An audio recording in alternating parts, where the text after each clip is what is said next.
The pig butchering scam, what it really is. Scammers on dating apps are persuading people to pour money into fake Forex or crypto trading platforms using a technique known as pig butchering. Chinese is sha ju pan. The name fits. Victims are fattened up over weeks of grooming and emotional manipulation, then hit for a massive loss, just like a pig raised for slaughter. These operations aren't random or sloppy. They're highly organized and scripted. The tactic became widely known in Chinese language media around 2019-2020 and has been responsible for huge losses. Average victims lose around $50,000 and total losses run into the millions. Because it's institutionalized, Chinese law enforcement has struggled to stamp it out. Most reporting is in Chinese, but the scheme is now increasingly aimed at foreigners too. I'll walk through the precise mechanics. The more concrete the detail, the easier it is for someone to spot the pattern before they're trapped. How the con unfolds. What the scammers do. The fraudster will build rapport, message you every morning and night, exchange lots of casual photos, often of food, and present a polished, successful image, owner of salons, restaurants, hospitals, apartment blocks, etc. Flaunt wealth casually, toss around talk of tens or hundreds of thousands of dollars to make you feel small and impressed. Move into investing talk around week 2 or 3. Claim to have studied finance or accounting, or say a relative or professor taught them Forex or crypto trading. Gaslight and emotionally manipulate. Talk about destiny, ask about your financial goals, belittle your dreams, then insist they can teach you to level up. Introduce a trading site or platform, fake. They claim to trade using special charts, insider-style signals, or proprietary timing. Sometimes they say, "I'll trade today," to create urgency. Make initial withdrawals possible. Small deposits under $10,000 often can be withdrawn, which convinces you the platform is legit. Push for bigger stakes. Offer big bonuses if you deposit 30 to 100% more by a deadline, just this weekend. Stage losses and loan pressure. When a loss is too big, they suggest borrowing through the site. If you can't, the site suddenly demands huge fees, taxes, or verification payments that must be wired externally. You cannot offset them by withdrawing internally. Freeze your account and start daily penalties. You get, say, 7 days to pay, then they deduct about 10% daily from your balance. If you make a corrective transfer, they claim you used the wrong address and demand more. Keep inventing reasons to block withdrawals. Even if you pay extra, they find new pretexts to keep your money locked, and because your balance inside the platform has ballooned, you're psychologically trapped into chasing the recovery. Throughout all this, the romantic or emotional relationship is the engine. They alternate care and coldness, guilt-tripping, shaming your masculinity, adulthood, or commitment, anything to keep pressure on you. They always have excuses for never meeting in person or video chatting, a bad ex, pandemic trauma, travel, work, you name it. The goal is to keep you invested online. What the fake platform looks like. Typical features of the scam trading site. Highly responsive 24/7 support via chat or WhatsApp. Always polite, never slips. Withdrawals work for small sums to build trust, but once you deposit a larger amount, the platform invents fees, taxes, or loans that require external payments. Big deposit bonuses and time-limited offers to push larger transfers. Account freezes for alleged verification failures or loan defaults. Urgent deadlines with escalating penalties. If you wire money and they claim it went to the wrong address, they'll allow a reduced corrective payment, another trap. The operation behind the scam. This isn't a handful of amateurs, it's a quasi-corporate criminal industry. central offices and branches with IT, telecom, money laundering, and massive sales teams. Sales teams, or fatters, are numerous. They groom victims daily and earn commissions 10 to 40% on successful slaughters. Training materials, scripts, role play, and daily performance meetings. Newbies learn financial jargon and psychological techniques. Abuse and punishment inside the organization for poor performers. A market for fake dating profiles. Basic verified accounts cost around $20, full packages with photos and social history up to $100. Many profile photos are stolen. Operators are often young, unemployed recruits, often 18 to 25, from mainland China or nearby regions, sometimes recruited through shady online job offers. Scammers tailor scripts for target types, single grads, lonely office workers, divorced professionals, etc. Men get overtly sexual messaging. Women get sweet romance and flattery. Even pet names and timing of emotional escalation are pre-planned. For example, the sweet names often appear around week 2. Variations and tactics to watch for. Fake investment groups with many bots to create social proof. A friend you already know online who's actually duped and recruiting you. Claims that losses are temporary and that one more deposit will fix everything. Offers to help with half the payment, but that money often goes directly into your account or never shows and is just another manipulation. If you suspect you're a target, what to do? Complain and report aggressively and immediately to the platform, payment provider, bank, and local authorities. Save all evidence: chat logs, screenshots, transaction records, profile pages, timestamps. Freeze any automatic payments and contact your bank or card issuer to dispute transfers where possible. Report the dating profile to the dating service and the fake trading site to any regulatory body or consumer protection agency you can find. Tell friends and family so they don't become secondary victims. If you have wired money, notify the receiving institution and law enforcement fast. The earlier the better. Dad fell for a pig butchering scam. Part 2. My dad got caught in a pig butchering scam. Dad always had a fraught relationship with money. He was stingy his whole life, which annoyed the whole family. At 65, as the only son, he inherited from his 2 divorced parents roughly $800,000, a pension, and a big 2-hectare plot of land that he and my mom had cleared and developed. After Mom left, he stayed on that property. In October, a relative told us Dad had asked an elderly uncle for a loan because of some bad investments, and we were asked to check what was going on. When we pressed him, it turned out he had poured his savings into a fake investment company after clicking on a generated video of Elon Musk offering secret investment tips. From there, it was WhatsApp grooming, small transfers at first, flattering messages, fake rising charts, then escalating requests for ever larger sums until he was making in-branch bank transfers. At one branch, a live bank employee refused to process the transaction because it looked like a scam. Dad simply went to another branch and found someone less attentive.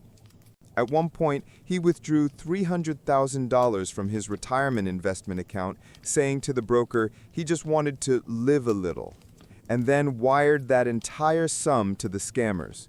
I saw his WhatsApp chat. They told him explicitly not to show the bank staff the conversation because they won't like it. He replied in the group chat that the $300K transfer was done. It was devastating to watch. The scheme kept showing profits until there was a big crash. Then the scammers pressured him, saying he needed to put in more money to recover losses. They pushed him into buying gift cards and somehow wanted the card codes. At one point, they remotely accessed his computer via any desk, searched files, and deleted compromising emails about the cards. He kept going until he had nothing left. That's when we were finally alerted, but the nightmare didn't stop there. Even after we filed a police report, he kept finding ways to give them money. He opened corporate credit cards, Walmart and others, and burned another $50,000. He even put his truck up as collateral and handed over that money too. It's so messed up, I still can't believe it. Because he liquidated stocks, capital gains tax hit him. Now he owes $22,000 in taxes but has no cash. Also, the spike in reported income paused his pension payments. Back when he inherited, he was an idiot about financial planning. He didn't pay off existing loans. He had no mortgage, but he had a home-secured line of credit of $200,000 to $300,000 and a personal line of credit. A reasonable person would have paid those off immediately after receiving the inheritance. He didn't. Now he has a reverse mortgage on the house for $250,000 and a consolidation loan of $200,000 at 9% interest that he'll effectively service for life. For those who don't know, a reverse mortgage lets a homeowner, usually a retiree, receive payments using their home equity as collateral. Ownership stays with the homeowner, and repayment occurs after the homeowner dies or sells the property. My siblings and I are furious. We tolerated his stinginess for years, and now his greed and stupidity have thrown him and us into chaos. I have one practical takeaway. If you have elderly relatives, get set up as a trusted contact on their accounts. Canadian banks, for example, have a trusted contact feature. That person can't control the account, but can be contacted by the bank if something odd is spotted. Also, watch for late-night internet usage. Too many seniors scroll YouTube until 3, 4 a.m. watching dubious documentaries and getting cognitively tired and vulnerable. If anyone wants to comment, I'm trying to sort through my feelings about how angry I should be at Dad. On one hand, he's a victim, but on the other, he willingly participated every step of the way. My ex-wife is trying to win me back by using our daughters. Doesn't sound too serious at first, right? Yeah, it's what I thought too. But as much as I'd love to tell my ex to go to hell and never see her again, we share 2 daughters and joint custody. So completely cutting her out of my life just isn't possible, not unless I walk away from my kids too, which I'd never do. We got married young, 20 years old, dating for 3 years before that. Our daughters were born during the first year of marriage. After the second birth, my ex had complications that made it difficult for her to get pregnant again. I didn't care. I was just grateful she made it through safely, and that we already had 2 beautiful little girls to love. The marriage lasted 9 years. It ended when I filed for divorce after discovering she cheated. I have zero tolerance for betrayal. I refuse to make myself miserable for something I didn't cause. Maybe it sounds strange, but my love for her died the exact moment I learned about her affair in detail. So no, this isn't some story about a man who can't let go. I moved on 7 years ago. Hell, I don't even hate her. I just don't care. Whatever happens in her life means nothing to me, unless it directly affects our kids. The problem is, I seem to be the only one who's actually moved on. My ex, her family, and even our daughters keep trying to push us back together, even though I've made it crystal clear that I have absolutely no desire to ever be with her again. Maybe the fact that I stayed single for years after the divorce gave them false hope. But honestly, I just wasn't ready to jump into anything new. My daughters were my top priority. Plus, I had my own emotional mess to sort through after her betrayal, which, thankfully, I managed with help from friends, family, and therapy. My relationship with my daughters is great. We don't fight, we don't yell, and they're not rebellious or dramatic. Everything's been peaceful, except for one issue. They know their mother cheated. She told them herself about 3 years ago. Since then, I think she's been feeding them her version of events. I've asked her countless times to stop. It doesn't help anyone, least of all the girls. But instead of stopping, she just got sneakier about it. Since the divorce, she hasn't dated anyone, or even tried. I guess she thinks that makes her look noble. But honestly, I find it insulting. She could cheat on me while we were married, but now she's suddenly living like a saint? Whatever. That's her problem, not mine.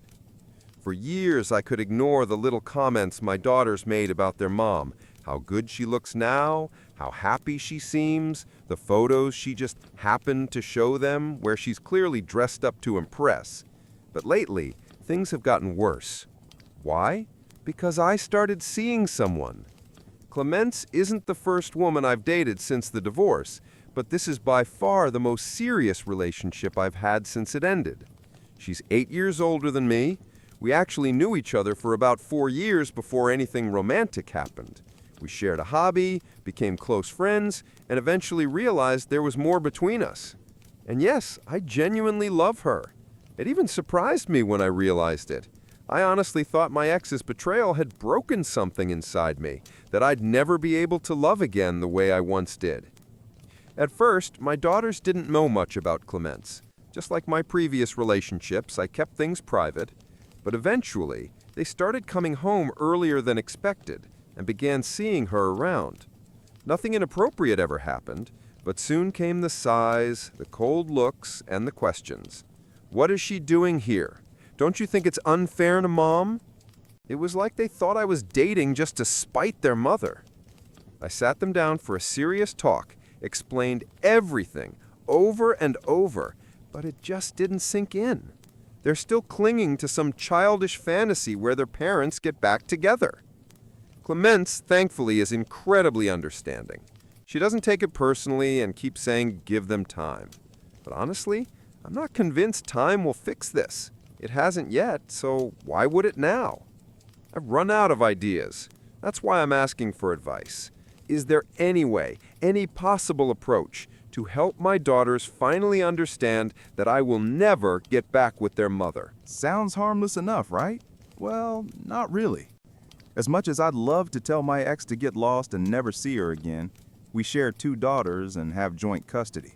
So, cutting her out of my life completely isn't an option, unless I'm willing to lose my kids too. We got married young, both 20, after dating for 3 years. Our twin girls were born during the first year of marriage.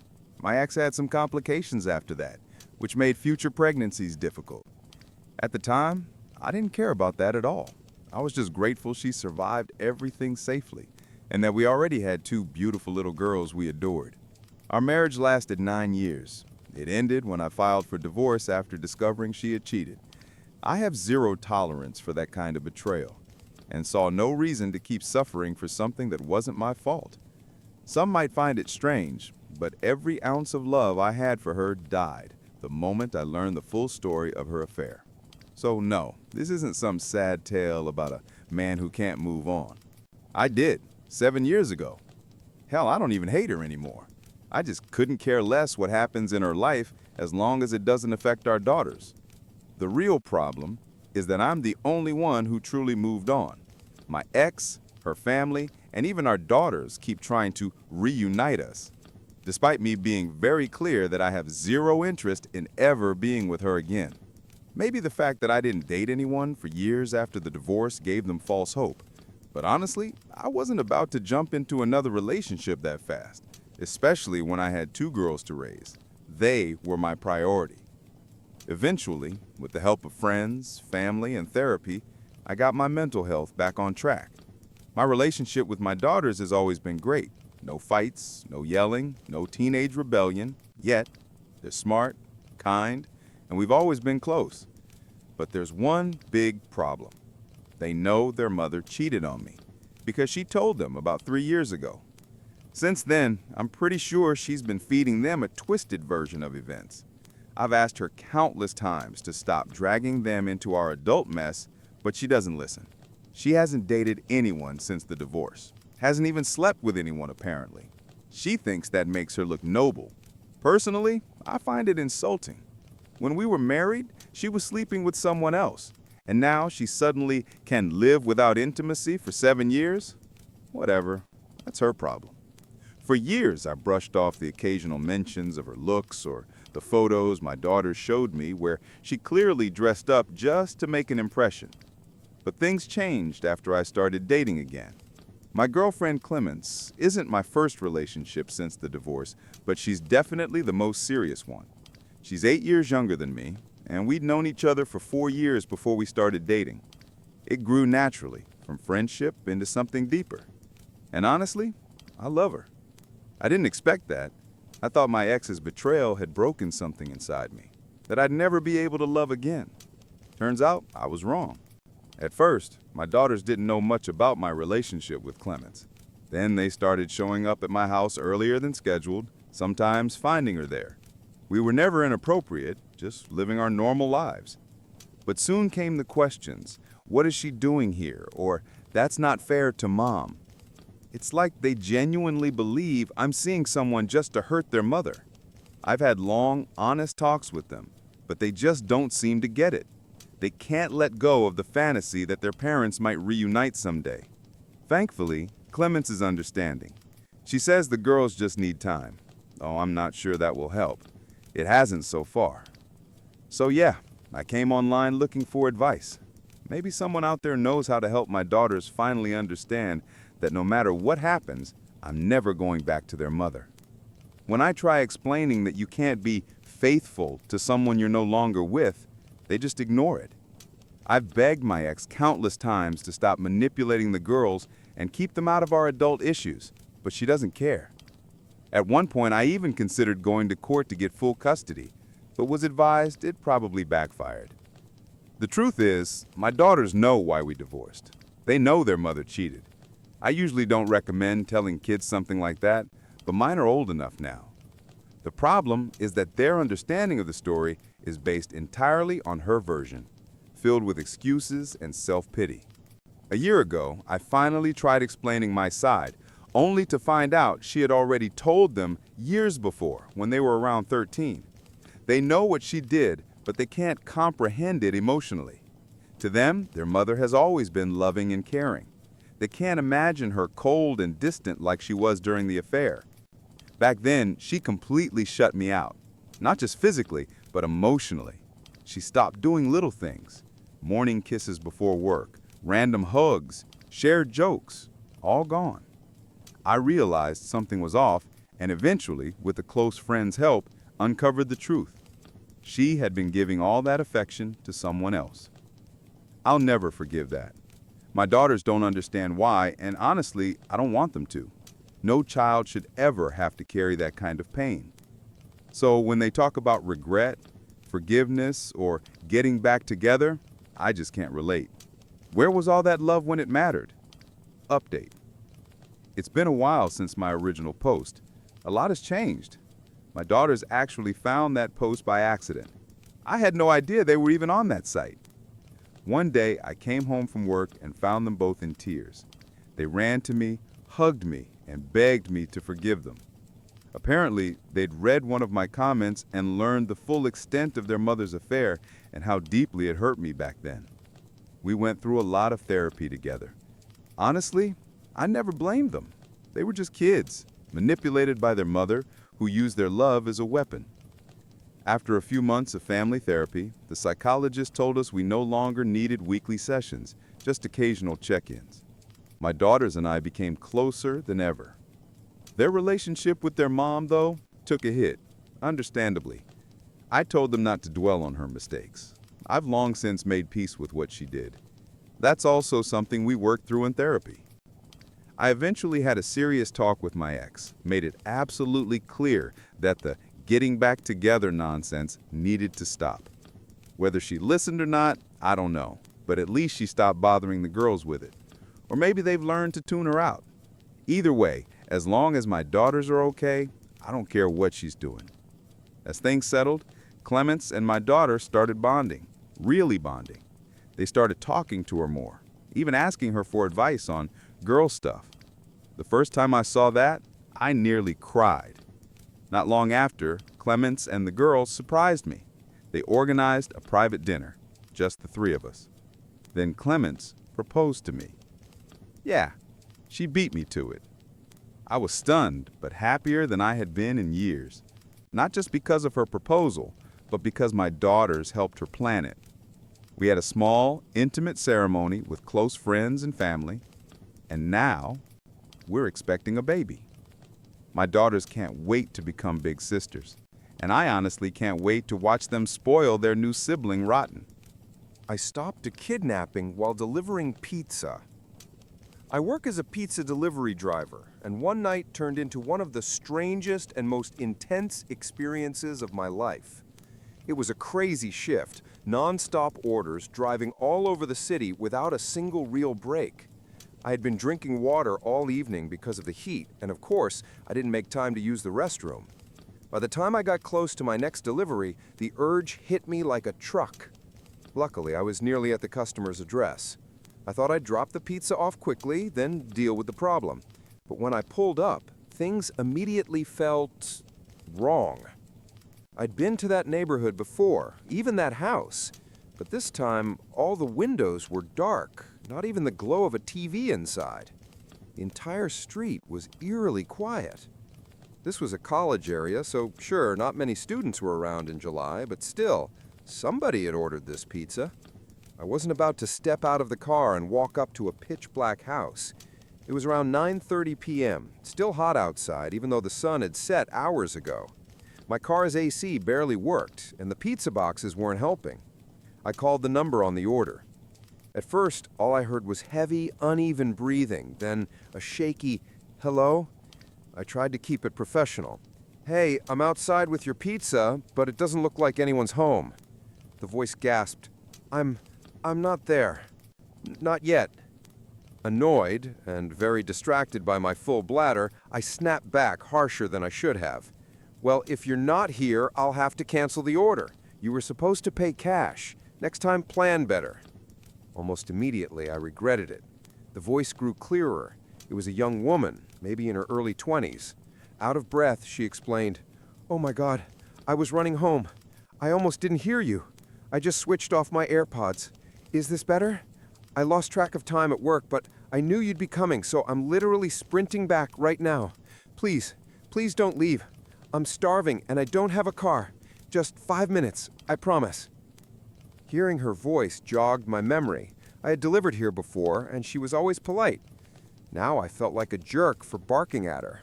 I told her it was fine, that I'd wait, and hung up. But the bathroom situation was reaching emergency levels. No trees, no hidden corners. And like an idiot, I had tossed out an empty bottle earlier. The only option was the row of bushes by her front walkway. No lights outside, no one around, my car parked across the street, and thankfully, my job didn't require a uniform. I figured I'd be quick and no one would notice. I hurried to the thickest bush right near the front door, unzipped, and finally started to relieve myself. But almost immediately, I realized something was off. The sound wasn't right. It wasn't hitting dirt. It was solid. Before I could process it, a muffled male voice barked, "What the hell?" And a man suddenly burst out of the bush. He ran past me, wiping himself off. I must have hit him directly. My eyes adjusted enough to make out his shape, build, and clothes, but he disappeared before I could react. A minute later, I heard the screech of tires down the street. That's when it clicked. That girl had said she was running home, alone, at night, and some guy had been hiding in her bushes by the door. If I hadn't been desperate enough to relieve myself right there, I don't even want to think what might have happened. I was so stunned that I didn't even zip up. I just stood there, frozen, trying to process what the hell had just happened. The reality of it was so terrifying that my brain refused to accept it, desperately searching for some logical explanation that would make it all seem normal. I wondered maybe the bushes led to a backyard and only looked like they were up against the house. Maybe they covered an open basement window or something. But then that voice in my head screamed, "Dude, that guy was wearing a hoodie in 90-degree Fahrenheit. That is not normal. He's bad news. You're in real danger." The thought that I'd been just a couple of steps away from some man hiding in the bushes outside a young woman's home at night sent a chill down my spine. My fight-or-flight response completely broke down because instead of running, my dumb brain decided to do the absolute worst thing possible. I walked closer to investigate. There had to be a reasonable explanation, right? Some non-creepy reason for a guy in a hoodie to be crouched in the dark shrubs? I circled around, turned on my phone flashlight, and aimed it behind the bushes. But if something looks scary in the dark, trust me, shining a beam of light on it can make it 100 times worse. That's when I saw it. A bag. It was an old, beat-up drawstring backpack, a little damp from, well, yeah, I'd accidentally splashed it. Still in a fog of shock, I reached for it thinking, okay, maybe this explains it. Maybe he's homeless, maybe he was just resting here. But when I opened the bag, reality hit me like a truck. Inside were a sharp hunting knife, a roll of duct tape, and a bottle of pills. At that moment, every illusion I'd been clinging to shattered. My body flipped into full survival mode. Adrenaline and instinct kicked in like never before. Gone was the frozen, confused idiot. I became laser-focused on one single goal: get to the car. I dropped the bag like it was on fire, bolted across the street, jumped into my car, and floored it before the door had even shut. I didn't stop until I hit a red light several blocks away. Only then did I pull over in the lot of a 24-hour pharmacy, shaking uncontrollably, trying to catch my breath. When I finally calmed down enough to think clearly, the first question hit me. Do I call the cops first, or the girl who lives there? I mulled it over for what felt like 10 seconds, but when I glanced at the clock, an entire hour had passed. My brain was still scrambled. Eventually, I told myself, all right, I'm safe in my locked car with the engine running. If anything goes down, I can drive away. But she might not know what's waiting for her. So I started dialing her number. Then a horrifying thought stopped me cold. What if there is no girl? Sure, I was 90% sure I'd delivered here before, but what if I was mistaken? What if the girl on the phone was just bait, a setup to lure me into a trap? Every pizza delivery driver alive has heard of the evil genius case. I replayed the phone call in my head. She'd been panting, said she wasn't home, begged me not to leave. The whole thing was weird, way too weird. Nope, can't risk it. Call the cops first. So I dialed 911. The operator was calm, professional, thank God, because by then I was completely falling apart. I kept rambling, tripping over my words, trying to explain 3 different points at once. You have to get there before the girl arrives. He wasn't waiting for me, he was waiting for her. But then again, maybe she doesn't even exist. But I did talk to someone on the phone, so if she is real, you need to find her because she has no idea what's happening. And listen, I only checked part of the bushes. There could be more than one of them. Oh, and you'll know the guy when you see him because, I peed all over him. Not on purpose, just... Long story. Finally, the dispatcher told me to stop talking and just stay on the line. And then, her number popped up on my phone. Incoming call. I couldn't answer without disconnecting 911, so I ignored it. Seconds later, a text came through. Hey, I'm here, but I don't see you. I blurted it out to the operator, and they said the officers were just a couple of minutes away from the address. But my stomach twisted with guilt. Rationally, I knew the odds of her being some kind of scammer were tiny. Much more likely, she was a real girl walking straight into a nightmare. I unmuted the line and said, I'm going back. I can't just sit here. They definitely didn't like that answer, but I had already turned the car around. My heart was pounding out of my chest, and the whole way I was muttering under my breath, shh, fuck, fuck, fuck. And then I saw her. I nearly lost $900,000 during my divorce, but instead, I destroyed my cheating wife in court with shocking evidence. I work as an elementary school teacher, so my daily routine is very predictable. I have fixed hours at school, and every Tuesday we usually had staff meetings that ended around 6 p.m. That meant I normally got home by 7. My wife, Terry, whom I had been married to for over 30 years, would go to the gym every Tuesday evening. She always came back exhausted, so I usually prepared dinner while she showered and handled the house chores. But one day, my principal surprised us by canceling the meeting.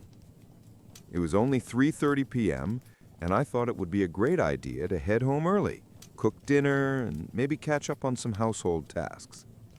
Lately, I'd noticed Terry becoming more distant, and I hoped a candlelit dinner might help rekindle some spark between us. Our marriage had been strained by financial troubles, and I could feel her pulling away more and more. She wanted to control everything, and if things didn't go her way, she would become stubborn and irritable. I always thought of myself as patient, but it was starting to wear me down. When I got home, I noticed her car in the garage.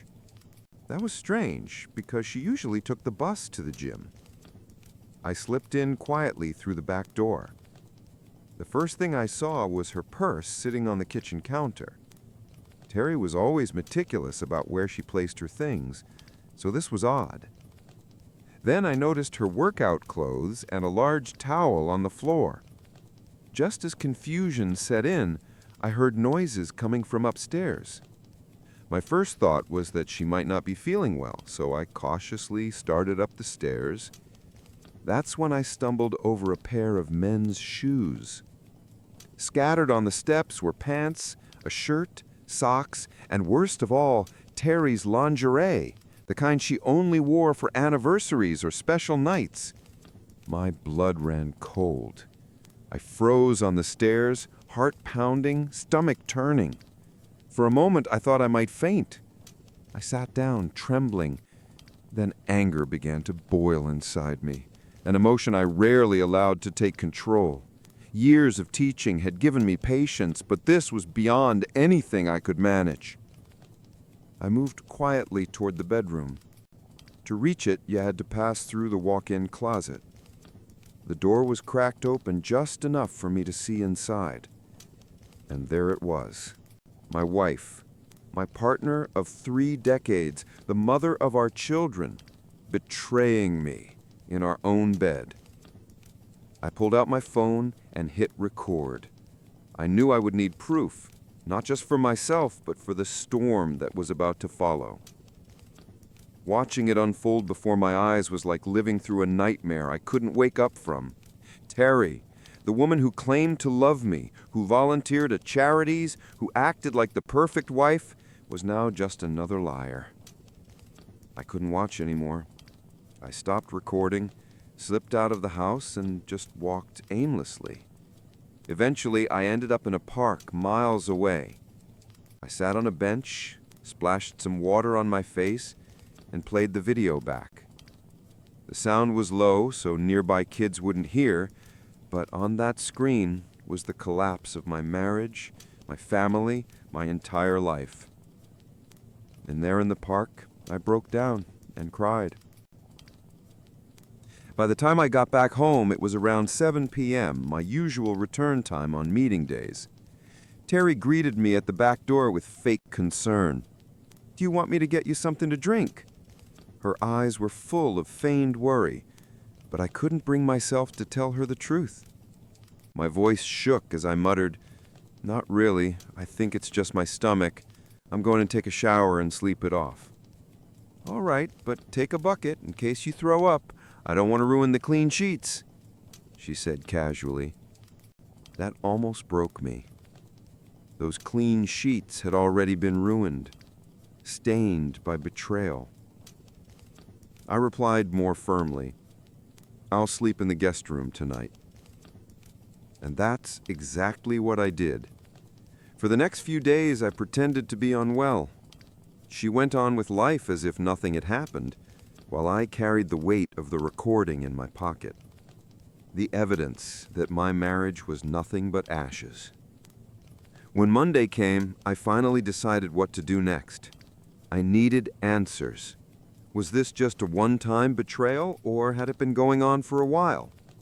The next morning, I told the principal that I had to undergo an unexpected medical procedure and wouldn't be able to teach for a few days. A substitute was arranged, which gave me the freedom I needed. On Tuesday, I left home as usual, but parked several streets away, then walked back quietly, cutting through neighbors' yards. I knew all the back routes and moved carefully so no one would notice me. I slipped into our detached garage and changed into casual clothes and soft shoes to keep silent. Then came the waiting. I remembered that the last time I'd come home early, there hadn't been any strange cars parked outside. That meant her lover probably came on foot. I crouched behind the hedge and bushes near our front entrance, hidden but with a clear view of the door. Terry carried on her morning as if everything was normal. Washing dishes, starting the dishwasher, vacuuming, dusting. Around 11:30, she went upstairs. I heard the shower running, followed by the toilet flushing. After about 45 minutes, she came back down and left the front door slightly open, an unspoken invitation for her guest. It didn't take long. Around 12:30, he showed up. I didn't know who he was at first, but I managed to capture about 10 seconds of video on my phone. It showed his side profile and almost a clear shot of his face. He didn't hesitate, he just walked straight into my house. The first words I heard froze me in place. "I hope you're wearing that workout outfit again." "Of course," Terry replied with a giggle. "You always loved when I put it on. Sometimes I think that's what hooked you in the first place." That was all I needed. Their comfort with each other screamed of a long-term affair. They headed upstairs without a care in the world. I returned to the garage, my heart pounding out of my chest. My head was spinning with questions. Who was this man? How long had this been going on? And why hadn't she ever talked to me about anything? What terrified me more was the thought of my health. They hadn't used protection, at least not that I could see. The idea that she might have put me at risk made my stomach churn. I thought back to her years at the gym, the social circle of married women she had joined, and the charity events. Maybe the gym held the answers. Update 1. Being a teacher came with one big advantage. I had access to printers and other resources. I decided to start by printing still frames from the video I'd taken. Identifying him was now my top priority. On Thursday, when Terry was supposed to go to the gym again, I suggested going with her. I claimed I was thinking about getting a membership myself, especially since school was on break. She immediately grew uncomfortable and tried to talk me out of it. "It's really just a group of wives who chat more than work out," she insisted, but I didn't budge. So that Thursday, I walked into the gym with her. The moment I stepped inside, it felt like a scene from an old Western. Everyone turned to stare at me, whispering among themselves. Terry was visibly on edge, sneaking nervous glances toward the staff area. I tried to distract myself by walking around the facility. It was the usual setup, rows of machines, mirrors on the walls. Near the exit, I noticed a staff board with photos and contact info. At the top was the owner and director, Miss Elizabeth West, followed by 2 women and 1 man. My blood went cold. The man was him, the lover. Under his photo, Philip Barnes, head of training programs, personal coach. As I memorized his number, I looked back toward the machines. Terry was gone. Panic struck me until I spotted her a few minutes later in a hushed but desperate conversation with none other than Philip. She stood partly hidden behind weight equipment, gesturing for him to leave. Then she quickly returned to her machine as if nothing had happened. She didn't realize I'd seen it all. I sat there burning with rage, trying to keep my composure. When she came back over, she noticed my pale face and asked softly, "Are you okay? Is your blood sugar still low?" "I'm fine now. Are you ready to leave?" Before she could answer, the director's voice echoed through the loudspeaker. "Ladies and gentlemen, the last training session of the day is canceled. Mr. Barnes suddenly felt unwell and had to go home." A wave of disappointment swept through the women in the gym. But I wasn't disappointed. For me, it only confirmed everything. Update 2. It seemed that workouts with Mr. Bonte were a cornerstone for many women at that gym. That alone made me think this needed deeper investigation. When I glanced at Terry, she didn't show much reaction to the announcement of his sudden illness. But I could swear I saw her shoulders relax, as if a huge weight had been lifted. "Let's go," she said quickly, snatching her towel and gym bag from the storage area where everyone left their things during class. We were just stepping out when a woman approached us, someone I didn't immediately recognize. "Hello," she said nervously. "Sorry, I'm new to all this and lost track of time. My son Timothy's here, right?" That wasn't usual. New parents often struggled with pickup procedures. I reassured her I'd get Timothy while colleagues covered the remaining kids. I found him near his classroom, chatting with another student. "Hey Tim, your mom's here. Let's head to the pickup area." He looked puzzled. He was in the last year of elementary school, old enough to not lose track of time. "That's weird," he muttered. "Mom's usually busy with her fitness instructor on Friday afternoons. Back at my old school, she often didn't come until 5:30. The word fitness instructor hit me like a hammer. My heart pounded as I casually asked, "Oh, that's great she takes care of her health. Do you happen to know his name?" "Yeah, it's Bonte or something like that. He works at the local gym but also does private lessons at home. That's who I want to be when I grow up. Mom always seems so happy and relaxed after training with him. We usually order takeout on Fridays because she doesn't have time to cook." I nearly lost my composure. This man wasn't just entangled with my wife, he was messing around with multiple women in town. Back at the car, his mother thanked me warmly for helping. "Not a problem," I said smoothly, "part of the job. By the way, I don't think we've officially met. I'm Gerard D. Kids just call me Mr. D." "Nice to meet you," she replied, shaking my hand. "I'm Mary Jones. I remember seeing you at the gym last Thursday. You were there with your wife, Terry. Sorry she seemed in such a hurry to leave. It looked like Mr. Bonte's absence threw everything off." The moment she said his name, her entire demeanor shifted. She paled, her hands trembled, and she stammered, Well, Mr. D, see you later," before practically fleeing the parking lot. That sealed it. Bonte wasn't just a trainer. He was a serial predator in our community. Update 3. It was time to think about my future, and in that vision there was no Terry. Rage gave me clarity. I began reviewing all the small but crucial details of our shared life, the sort of things couples often overlook. Who pays which bills? Which insurance company do we use? When are utilities due? From which account do we make automatic payments? I discovered the mortgage had only a small balance left. My retirement account had grown to an impressive $900,000, thanks to mandatory contributions from our teachers' union.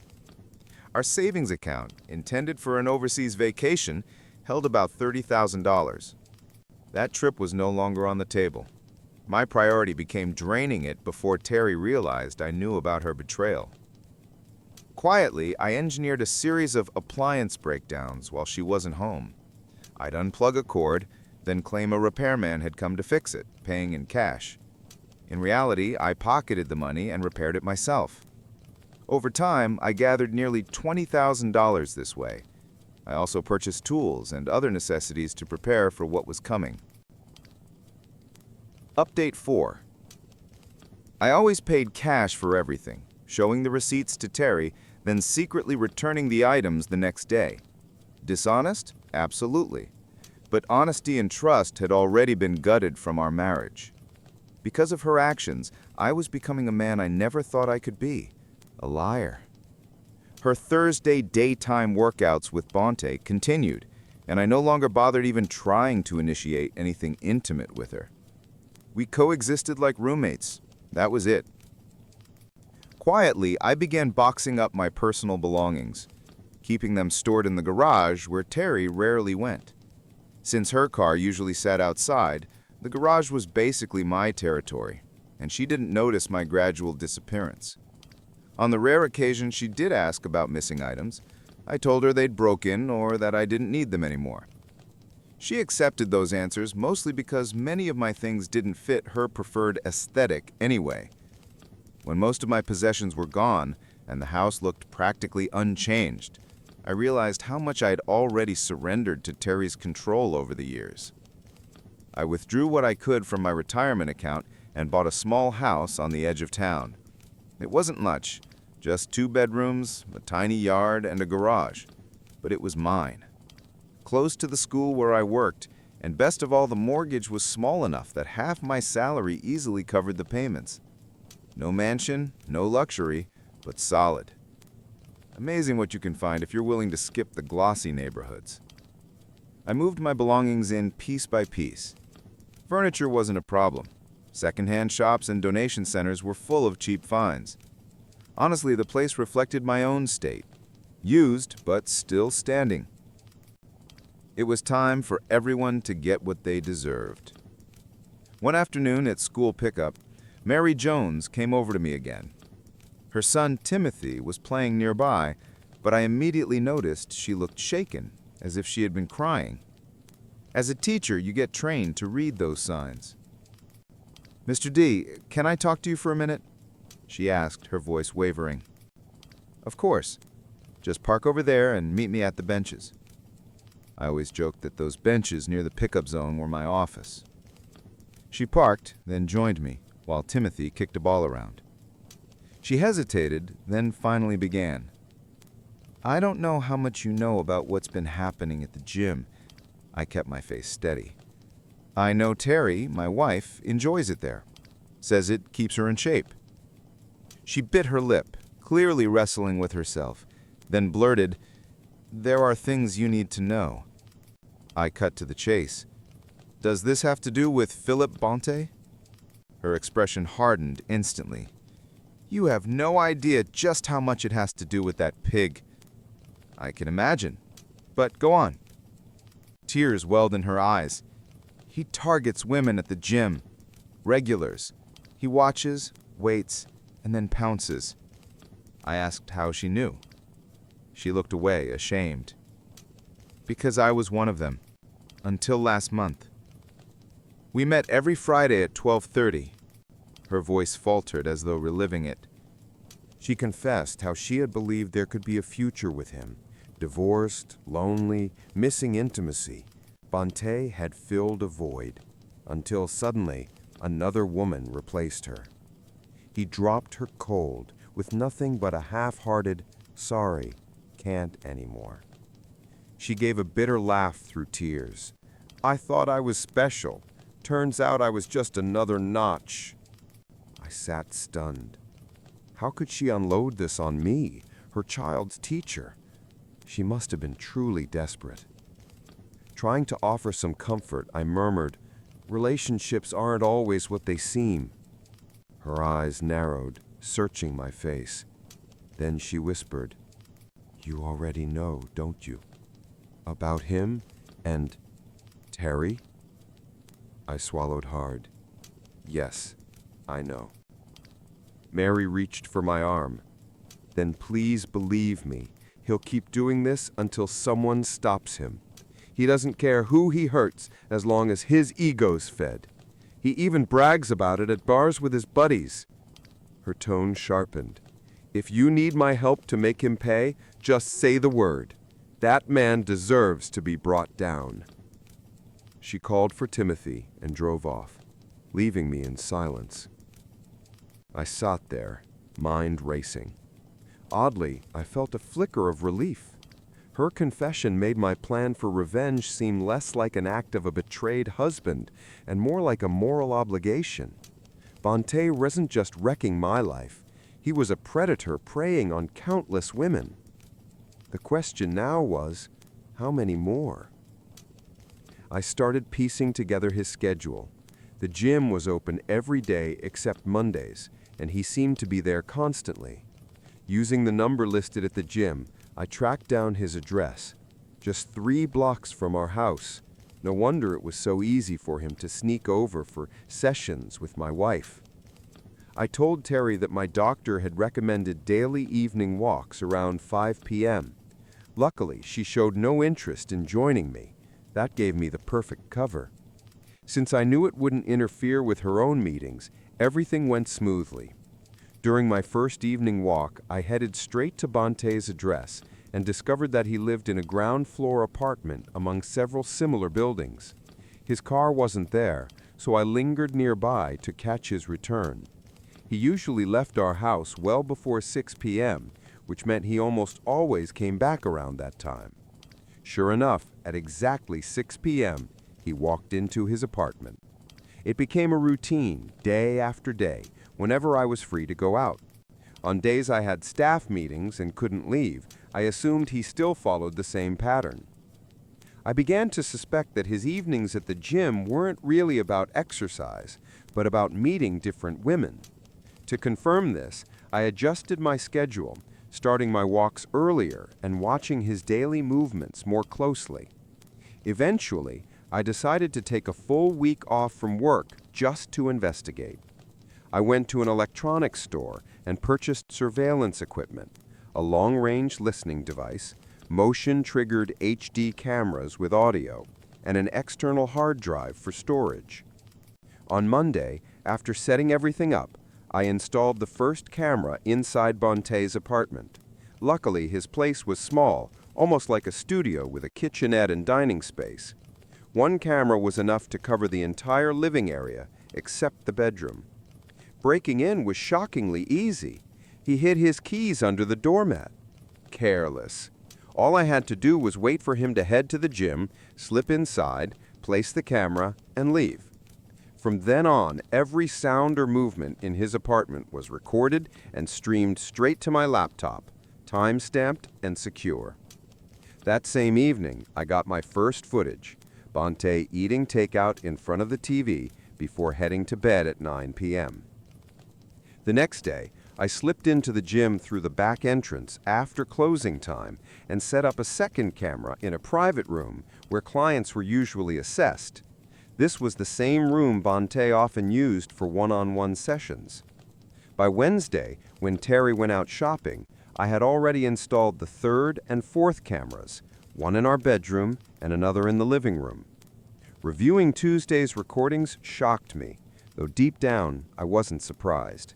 Bonte woke up, went out for breakfast, then came back and made a phone call. "Julie, hey, it's me. He's gone. See you at 12:30. Wear what I told you. Don't worry, I'll be careful. No one will see me come over. You said he's out for 3 days? Perfect. I'll come Thursday and Friday, too. We'll talk later. Love you." He hung up with a spring in his step, practically glowing. On Thursday, I set up in the garage with my laptop, waiting. As expected, the camera caught him returning with breakfast again, then calling Terry. She answered. "Good thing my husband left for work. See you at 12:30, like always." That was the breaking point. Later, I asked Mary, Terry's mother, to help me compile a list of all the women Bonte had been involved with in the past. She attacked the task with energy, and within a week, I had names and addresses. To my horror, Terry's name was on that list too. At this point, our house meant nothing to me. It wasn't a home anymore, just a building. Terry noticed the emptiness, but I brushed it off by saying I was reorganizing my things. Meanwhile, I secretly prepared for the end. I met with a divorce attorney, set up new bank accounts and insurance under my name only, moved our vacation savings to my private account, and switched to a new SIM card. I even changed the beneficiaries of my retirement plan to our children. I gathered all the evidence, surveillance footage, phone transcripts, photographs. I placed it all in folders, along with the names and contact details of the women Bonte had been with. I even included the address of a local clinic for STD testing, since most of his affairs were unprotected. On our kitchen table, I left divorce papers, DVDs of their encounters, printed stills, and my wedding ring, cut in half and smeared with grime. Beside it was a note. "Terry, this ruined ring is what's left of our marriage. Do not contact me. If you must, do it through the attorney listed in the documents. I've requested a restraining order at the school, so do not come there. Any disturbance will result in immediate police intervention. Our children know the truth, so don't expect to rewrite the story. Then I left. In the weeks that followed, everything fell apart for them. Word of the scandal spread quickly. The gym owner was forced to shut down and leave town. Bonte was later found beaten in an alley downtown. Divorce filings surged in our area, and several houses went up for sale. Terry came home that day, found my farewell package, and fainted on the spot. A neighbor called an ambulance. She later tried to contact me, but I ignored every attempt. Eventually, she even stormed the school, which ended in her arrest. After that, her efforts stopped. Our children didn't hold back. They confronted her openly, disgusted by her betrayal. Thankfully, they had inherited stronger values from me, not her. The divorce went through, and financial matters were settled. Terry had to sell the house and move into a smaller place on the outskirts of town. By then, she was known around the community as the gym slut. Every time she went out, whispers and mocking glances followed. Shame and depression eventually pushed her into psychiatric care. As for me, I kept teaching, rebuilt my life, and now live peacefully in my new home. I overheard my girlfriend mercilessly mocking me in front of her best friend, and it was brutal. My girlfriend's name is Jenna. She's 28, and we've been together for just over 2 years. I'm 33, a veterinarian, and we first met at my clinic. She had just moved to the city and brought her dog in for an ear infection. We started talking, and what was supposed to be a 15-minute appointment turned into an hour-long conversation. I had never been so captivated by a woman before. I used to live a typical bachelor lifestyle, thinking I'd probably stay single forever. My life, full of fleeting, casual encounters, was becoming increasingly dull and empty. Jenna is charismatic, with a large circle of friends, and her best friend is a guy named Dylan, whom she's known for years. I trust Jenna, but I'd be lying if I said their friendship didn't bother me. I'm not angry with her over it, and she assured me they've been lifelong friends with no romantic involvement. I'm confident enough in myself to accept their friendship, and even tried to get along with Dylan. He visited our city 3 times. He's a good guy, but it seemed like he didn't particularly like me. Jenna says he's just protective of her, but I think it's more jealousy than actual protection. Jenna had just finished graduate school this spring and was struggling to find work.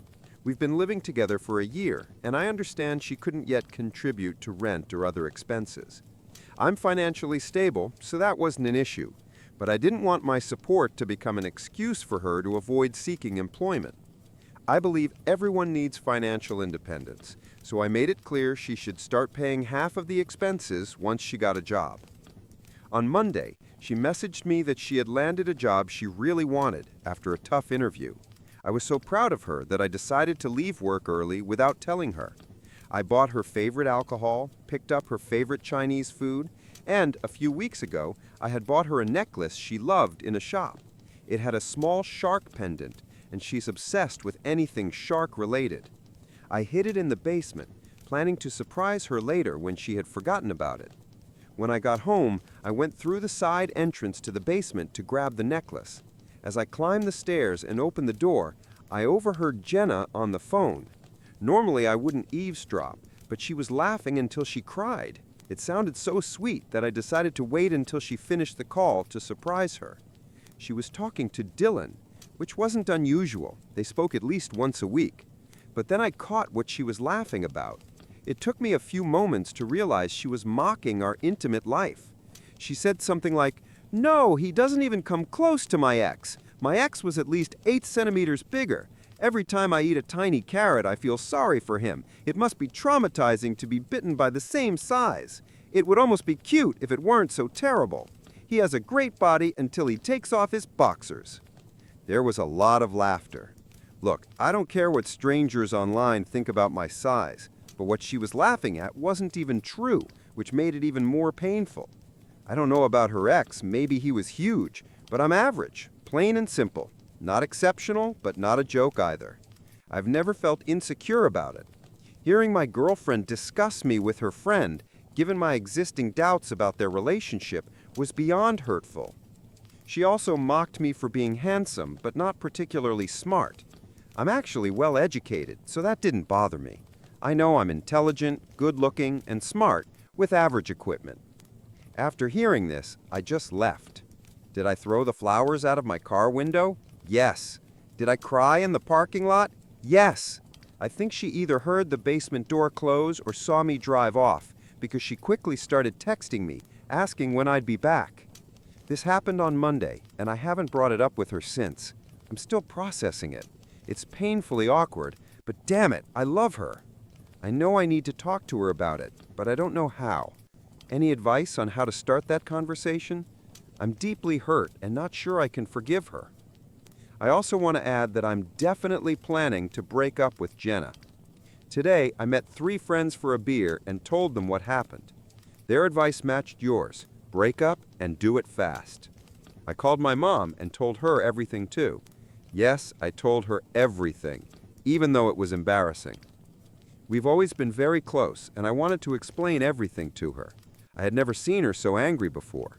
She knew that I had bought a ring for Jenna. I'll post an update once everything is settled, probably tomorrow. Emotionally, I'll be pretty shaken. Once again, thank you to everyone for the comments and support messages. I never expected so many people to take my side. Update. I finally gathered the courage and ended things with Jenna Thursday evening. Honestly, those were some of the most intense few days of my life. From Jenna's perspective, things got pretty messy. Apologies for the long post, but a lot happened. Following advice from friends, my mom, my brother, and many of you, I decided to talk to her in a public place. My reasoning was simple. Someone capable of such cruelty and dishonesty could easily twist the story, claiming I was abusive or any other nonsense. I wanted to believe she wouldn't do that, but after everything, better safe than sorry. I initially considered just packing her things and breaking up without explanation, but after 2 years together, I felt it was better to talk things through calmly and listen to her side, if she had one, even if it wouldn't change my decision to end things. I took her to a wine bar downtown that has small private booths with curtains. Since Monday, Jenna had been acting like an angel, which could mean 3 things. She felt guilty for her cruel behavior, she thought I might overhear her, or she simply noticed my distance and didn't understand why. She dressed up nicely, and I have to admit, she looked incredible despite everything. Jenna was also very affectionate and kept dropping suggestive comments about what she wanted to do with me later, usually my cute little baby carrot. Normally I'd laugh and enjoy it, but given the circumstances, it was hard to hear and stay composed. I had rehearsed what I wanted to say many times, so once we sat down and our wine arrived, I started talking. I don't remember every word because adrenaline was off the charts. I began by telling her how deeply I loved her, how she was the only woman with whom I felt such a profound connection, someone I fully opened up to and trusted. I told her she was the only one I had considered marrying, and the reason I went shopping for a ring. I didn't mention that I had already bought it, or that I had imagined us having children in the coming years.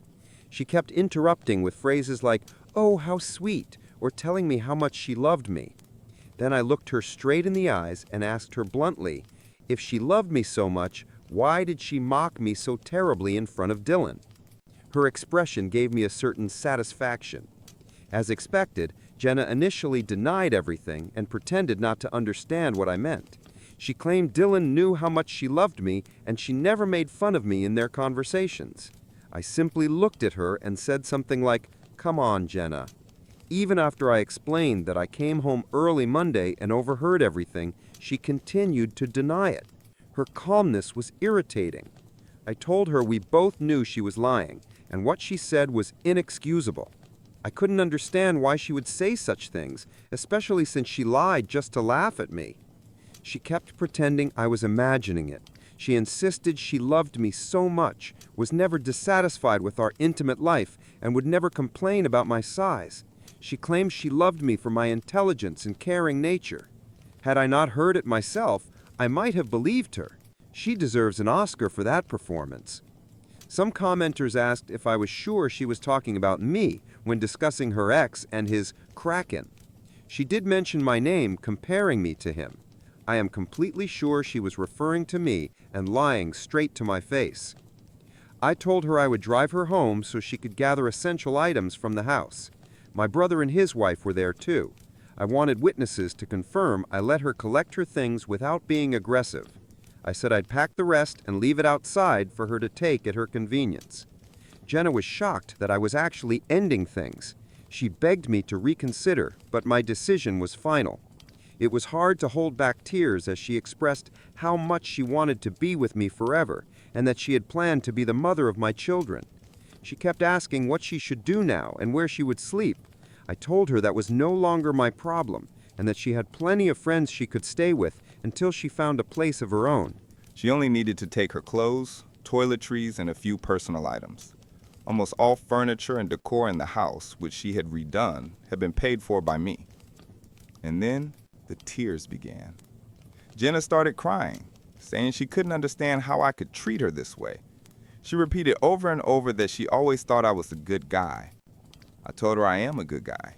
That's exactly why I didn't throw her things on the lawn, change the locks, or leave without explanation. And then somehow she managed to twist the knife even deeper. She admitted she didn't know why she had said all those things to Dylan. Maybe it was because with him, she could laugh at things that would otherwise make her cry. Apparently, this included my penis. Normally, I don't stoop to sarcastic remarks, but I told her she was welcome to move back to her hometown and live happily with her ex and his 23-centimeter endowment. Seeing her tears vanish instantly was shocking. Clearly, in her eyes, I was a jerk, terrible with women, a failure, destined to be alone, with a tiny carrot down there. She said she never really loved me, that she saw me more as a friend and stayed to avoid hurting me. Makes sense, I guess. Then she said that if I ever proposed again, she would call me a loser and a jerk. And just in case I didn't understand, she repeated her little carrot comparison. Oh, and apparently I'm doomed to die alone. I told her that dying alone is better than dying in a marriage with a woman who doesn't love or respect me. No joke. Then she just screamed. A long, unbelievably loud scream. Not even words, just pure noise. It was terrifying. After that, she ran out, calling me a disgusting pig. I had already paid the bill and apologized to the waiter for the drama. When I stepped outside, she was just standing there, crying.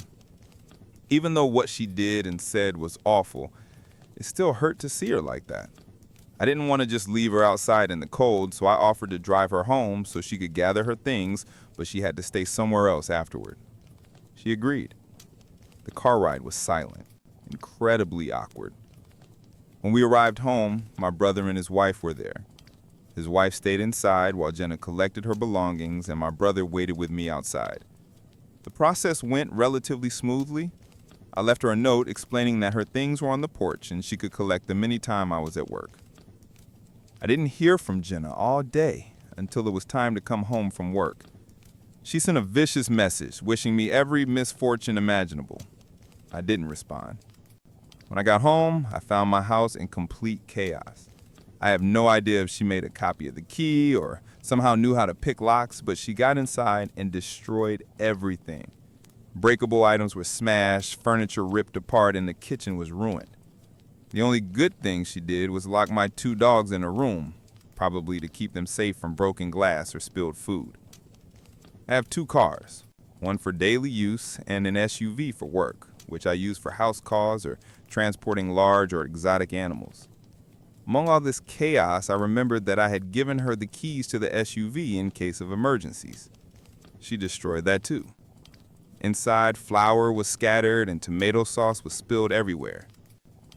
It's just stuff, I know, but the most shocking part was that she could act so childish and destructive after everything we'd shared. Just the weekend before, we'd gone to a show, hung out with friends, played Monopoly, made up our own drinking game, watched Netflix, and even had sex multiple times. And now, my home and car were ruined, and I was left in turmoil. In a fit of anger, I immediately ordered 22-kilogram bags of mini carrots delivered to Jenna at her friend's address. 40 kilograms of tiny carrots, within an hour. That evening, I got plenty of angry and insulting messages from her. Yes, it was petty, but I don't regret it. aside from the wasted food. Hopefully she donates or cooks with them. I blocked Jenna. She's truly cruel, and I know I deserve better. Since Monday, I've reflected a lot on myself as a partner and tried to understand what might have caused her to build up resentment or dissatisfaction toward me. To be completely honest, I work hard, I make time for everyone I love, and I try not to bring stress home. Some days at work are just brutal, and today was one of them. I'll admit it. Jen and I had argued about this before, and I genuinely tried to organize my schedule so I could come home at a reasonable hour and leave the stress of work behind. But anyone who's a vet or knows someone in the field understands that we're always on call for emergencies. Sometimes we have patients that need constant monitoring or overnight care. Taking a day off is possible, but it's complicated. I have an incredible team that can handle most situations, yet even on days off or during vacations, I still get calls or messages. I'm sure there were moments when Jenna felt second to my work, and honestly, I know there were. She told me that herself. I tried to adjust, but there's only so much one can do. As far as I remember, I was never intentionally mean or rude to Jenna. Sure, there were bad days when I was irritated or distant, and we had arguments and disagreements, but nothing toxic or abusive. I really believed we had a strong relationship and that we were both happy. I was happy. Still, it's hard not to question yourself and wonder if I really had disappointed her or neglected her to the point that she felt so unloved that she acted out the way she did. I don't know. What I do know is that regardless of any perceived shortcomings on my part, her words and actions were completely unacceptable. I did not deserve any of it, and that's on her. A quick update, I filed a police report and took photos of the wrecked house, hoping it will help cover at least some of the damages under insurance. Honestly, I don't expect much from the police since I can't prove it was Jenna, and frankly, I don't want to see her again. I just hope the insurance covers the damages and I'll move forward with my life. The entitled lady at Starbucks. A woman with an inflated ego decided that using mobile orders was unfair and demanded that I wait in line, even though my drink was already paid for and ready. I'm 28. There's a Starbucks conveniently located near my therapist's office, and over the past few months, I've gotten into the habit of grabbing a sugary drink before each session. Don't judge me. I know those 400-calorie whipped cream-topped sugar bombs aren't real coffee, but that overpriced $10 liquid dessert is my small comfort before diving into emotional self-improvement. Yesterday morning, on my way to therapy, I made a rare, smart decision. I ordered ahead through the app to avoid the lunchtime rush. Perfect timing. 10 minutes later, I walked in just as the barista was finishing my pumpkin spice cold brew. She called my name, and I happily stepped forward to grab it. But before I could pick it up, a manicured hand gently landed on my forearm. The hand belonged to a woman who looked about 35, polished, confident, wrapped in a flawless linen suit.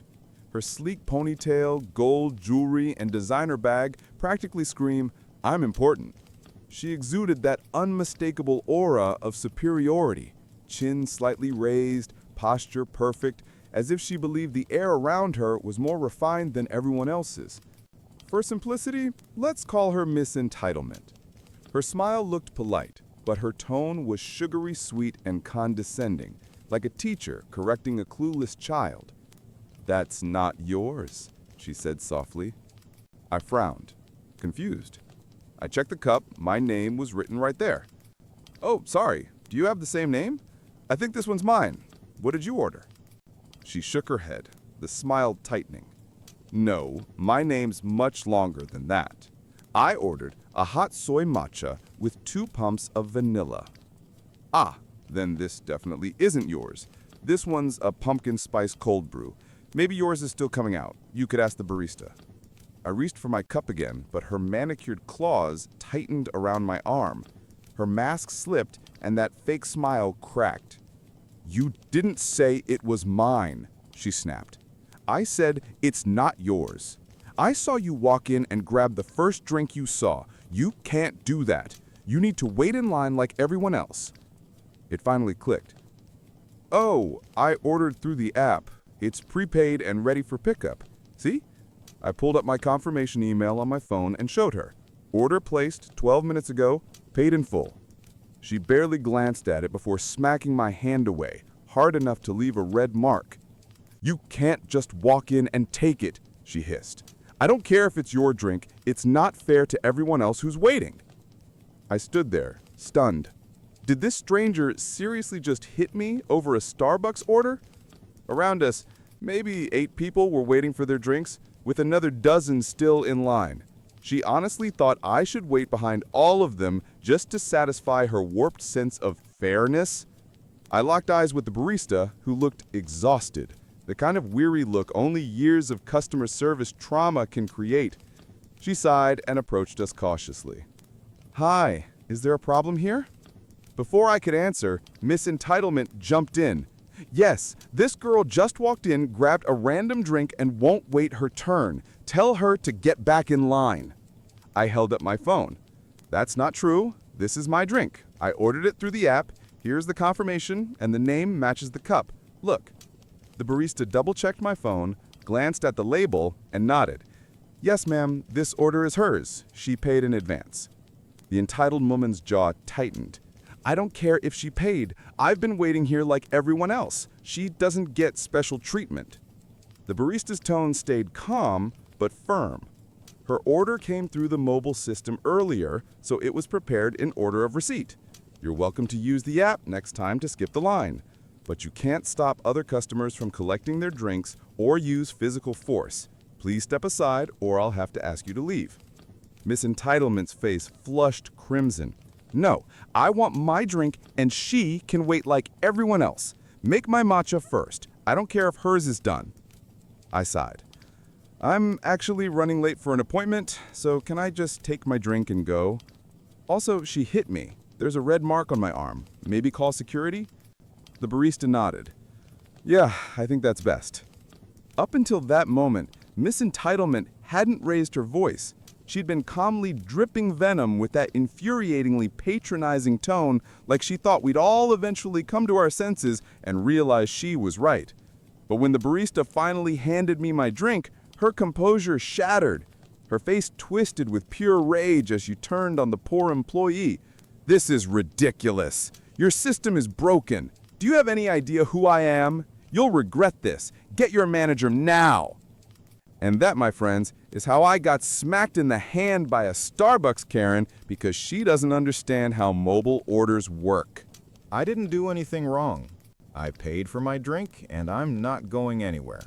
I'll sit here and enjoy it. I have every legal right to do so, and there's nothing you can do to stop me. While the demon continued her tantrum, I glanced at the unflappable barista. She blinked heavily, and for a moment I thought she might actually cry. But then I realized, this battle-hardened warrior was simply restraining the urge to roll her eyes. She met my gaze and gave a subtle nod toward the door.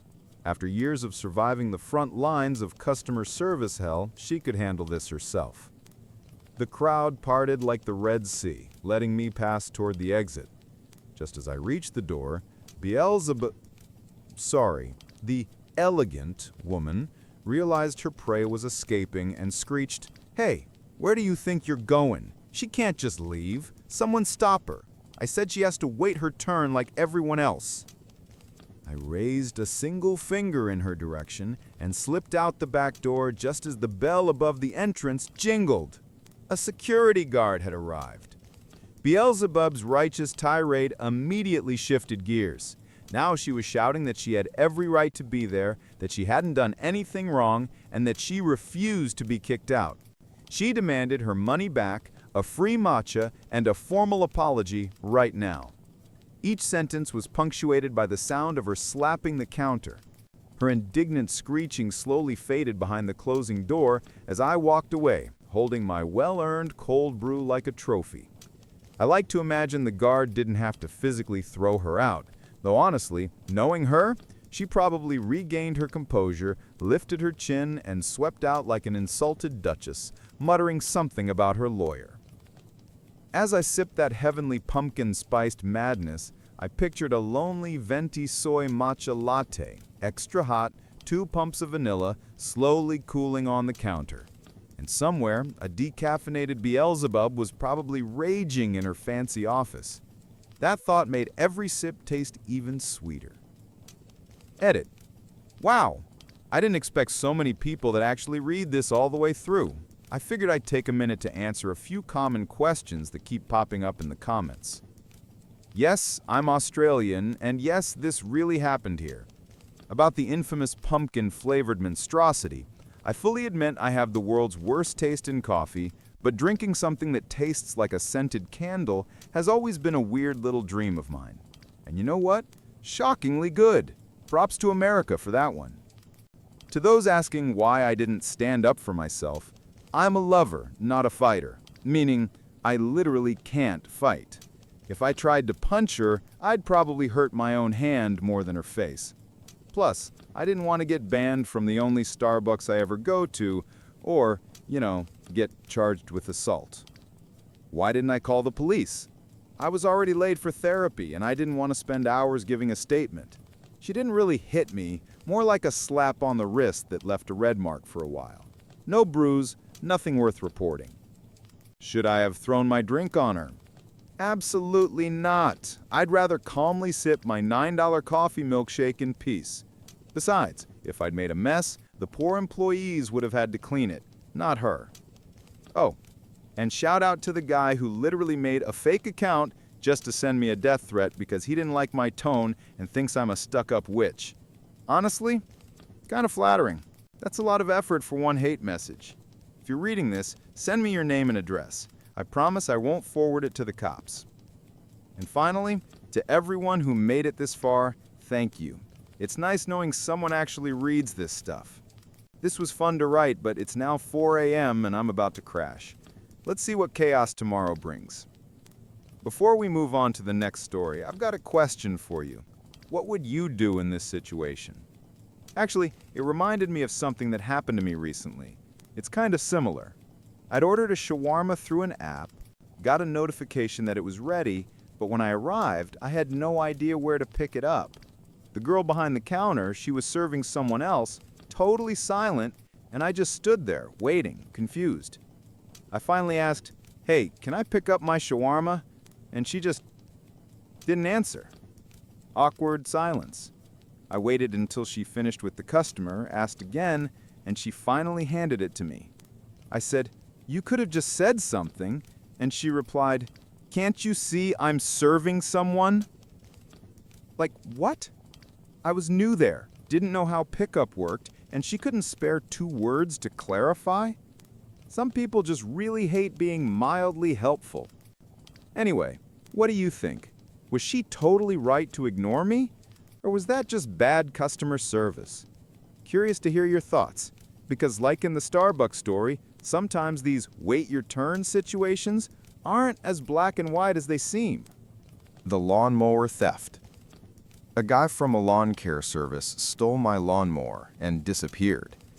I occasionally hire local workers through a third-party app to mow my lawn. I've never had any issues, until recently, when I decided to mow it myself and realized the mower was gone. I usually keep it on the back porch. After checking my security footage, I was shocked to see the last guy I'd hired stealing my brand new mower, the one I'd only used twice, and trying to sneak it out through my neighbor's yard. The idiot must have thought my camera had a narrow angle. I reported it to the service, and they confirmed it was theft. They told me I needed to file a police report so they could help track the guy down and recover the mower. Update 1. The company gave me the thief's direct contact. His excuse? He claimed he thought the mower was broken and decided to help me out by removing it as junk, assuming that's why I hired them. Now he says someone stole his trailer with my mower inside it. I'm currently on the phone with the sheriff, filing a report. The sheriff said the amount qualifies as grand theft since it's over $500. He contacted the guy and gave him 24 hours to either return the mower or pay the full cost. Otherwise, it becomes a criminal case and a warrant will be issued for his arrest. Small-town sheriffs don't mess around. I also posted the theft video on the neighborhood app next door. Someone messaged me saying they knew his mom and sister and would reach out to them. A few others even found his Instagram. Update 2. Things are getting wild. Someone shared the next door video on Facebook, and now people who know the guy personally are clowning on him.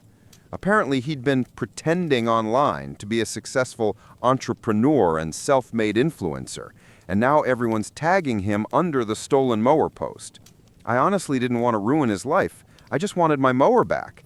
But then his mother contacted me, begging me to remove the video because it was hurting his business and reputation. I couldn't help but laugh. I told her exactly what my next steps were and explained that fixing her son's mess wasn't her responsibility. I sent her the invoice so she could forward it to him. He still had 23 hours left. After that, arrest warrant. Then he deleted all his social media accounts. Every tag turned gray.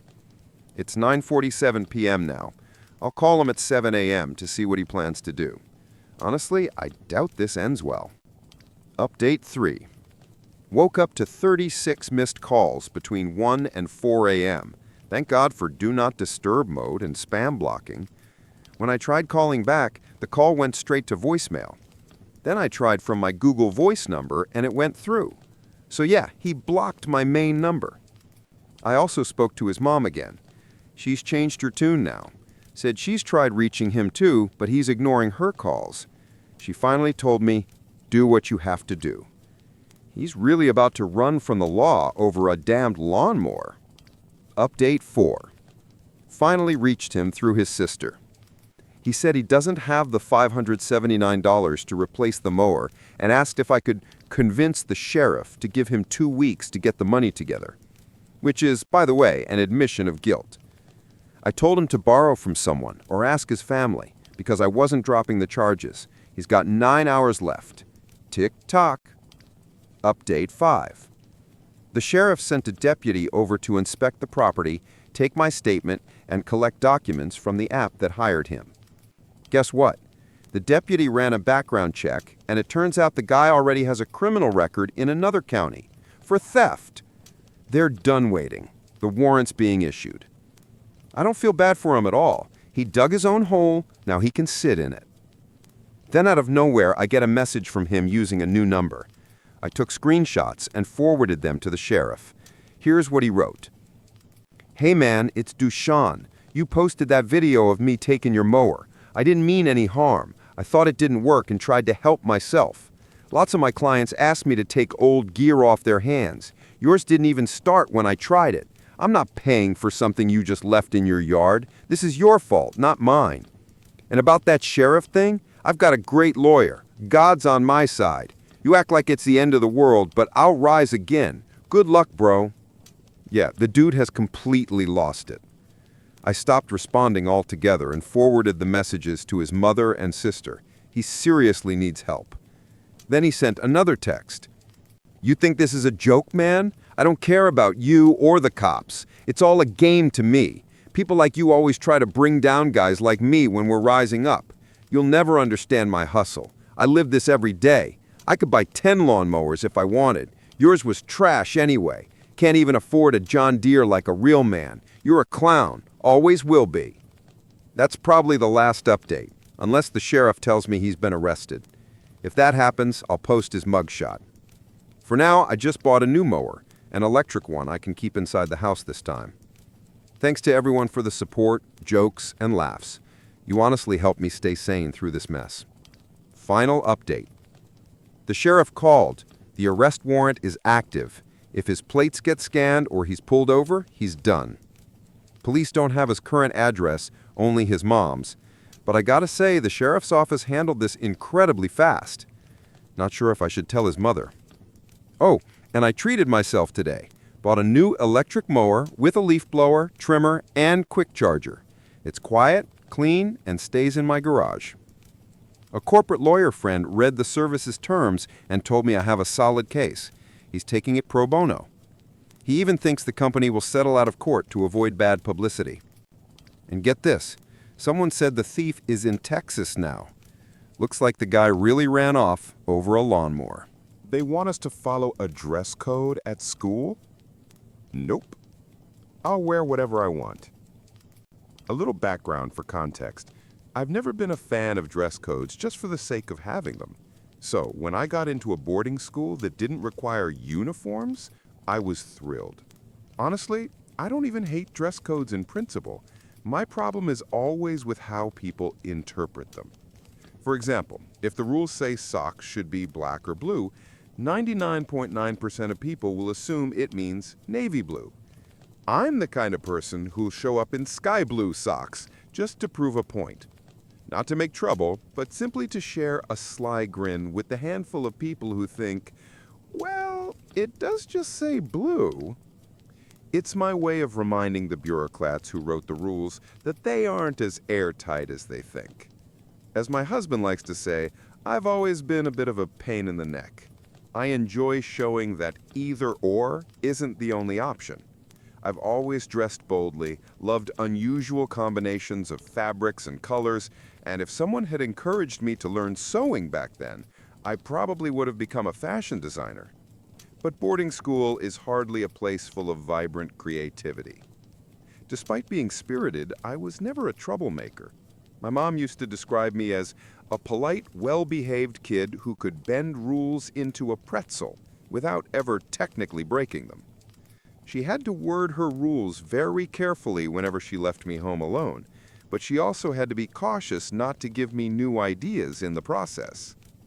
If someone presented a rule as unbreakable, I just had to test it. And if they were pushy or smug about it, I'd find the cleverest way possible to prove them wrong. My mom always believed critical thinking was the real key to success in life. She taught me that if you can analyze a problem and figure out a solution, you don't need to have all the answers memorized. You just need to know how to find them. Remember, this was a decade before Google and smartphones, so I don't fault modern parents for having a different mindset. Still, I'd raise my own kids with the same philosophy if I had them. She raised me to believe success comes to people who don't just answer apple when someone asks what that round red thing on the table is. Instead, you pick it up, study its weight and texture, notice the sheen on its wax, memorize its smell, because you never know when someone will ask you to describe the underside of an apple when there isn't one around. And when you grow up thinking that way, turning school dress codes inside out becomes kind of fun. So here's the actual story. At my boarding school, we had 2 dress codes. The first was called the class dress code, and that basically meant we were expected to look like young professionals. Pretty standard stuff. Skirts below fingertip length for girls, shirts and ties for boys, and all the usual details. The second set was for downtime, called city dress. That was when we hung out in the student lounge or went off campus. It was more relaxed, but still had enough restrictions to prevent the girls from wearing anything too revealing, or the boys from dressing like slobs in ripped clothes. Now, I had these suede knee-high fringe boots. Actually, I had 2 pairs, one black and one brown. They were the warmest, most comfortable boots I'd ever owned, even before Uggs became a thing. My mom and I had fought over those boots for years, so it was a huge personal victory when she let me bring them to school. One day, a teacher pulled me aside and told me that the faculty had been discussing my boots and decided they didn't fit the class dress code. But I read the rules, I argued. There's nothing in there about boots like these. I know, she admitted. But we've decided they don't fit the image we want. But the color matches, I know. The material's fine too. Suede is allowed. Yes. The rules don't mention height. Riding boots are permitted, right? That's true. So why then? I demanded. I honestly can't tell if I felt more angry or hurt. Probably both. This teacher was someone I respected, someone who had always been kind to me, and I immediately understood why they sent her to talk to me instead of someone else. Because I wasn't the type to throw a tantrum or cause a scene. I was the type to plan my revenge quietly. All right then, I said calmly, and walked away. That night, I studied the dress code rules word for word, line by line. I read through every single sentence of that dress code over and over again.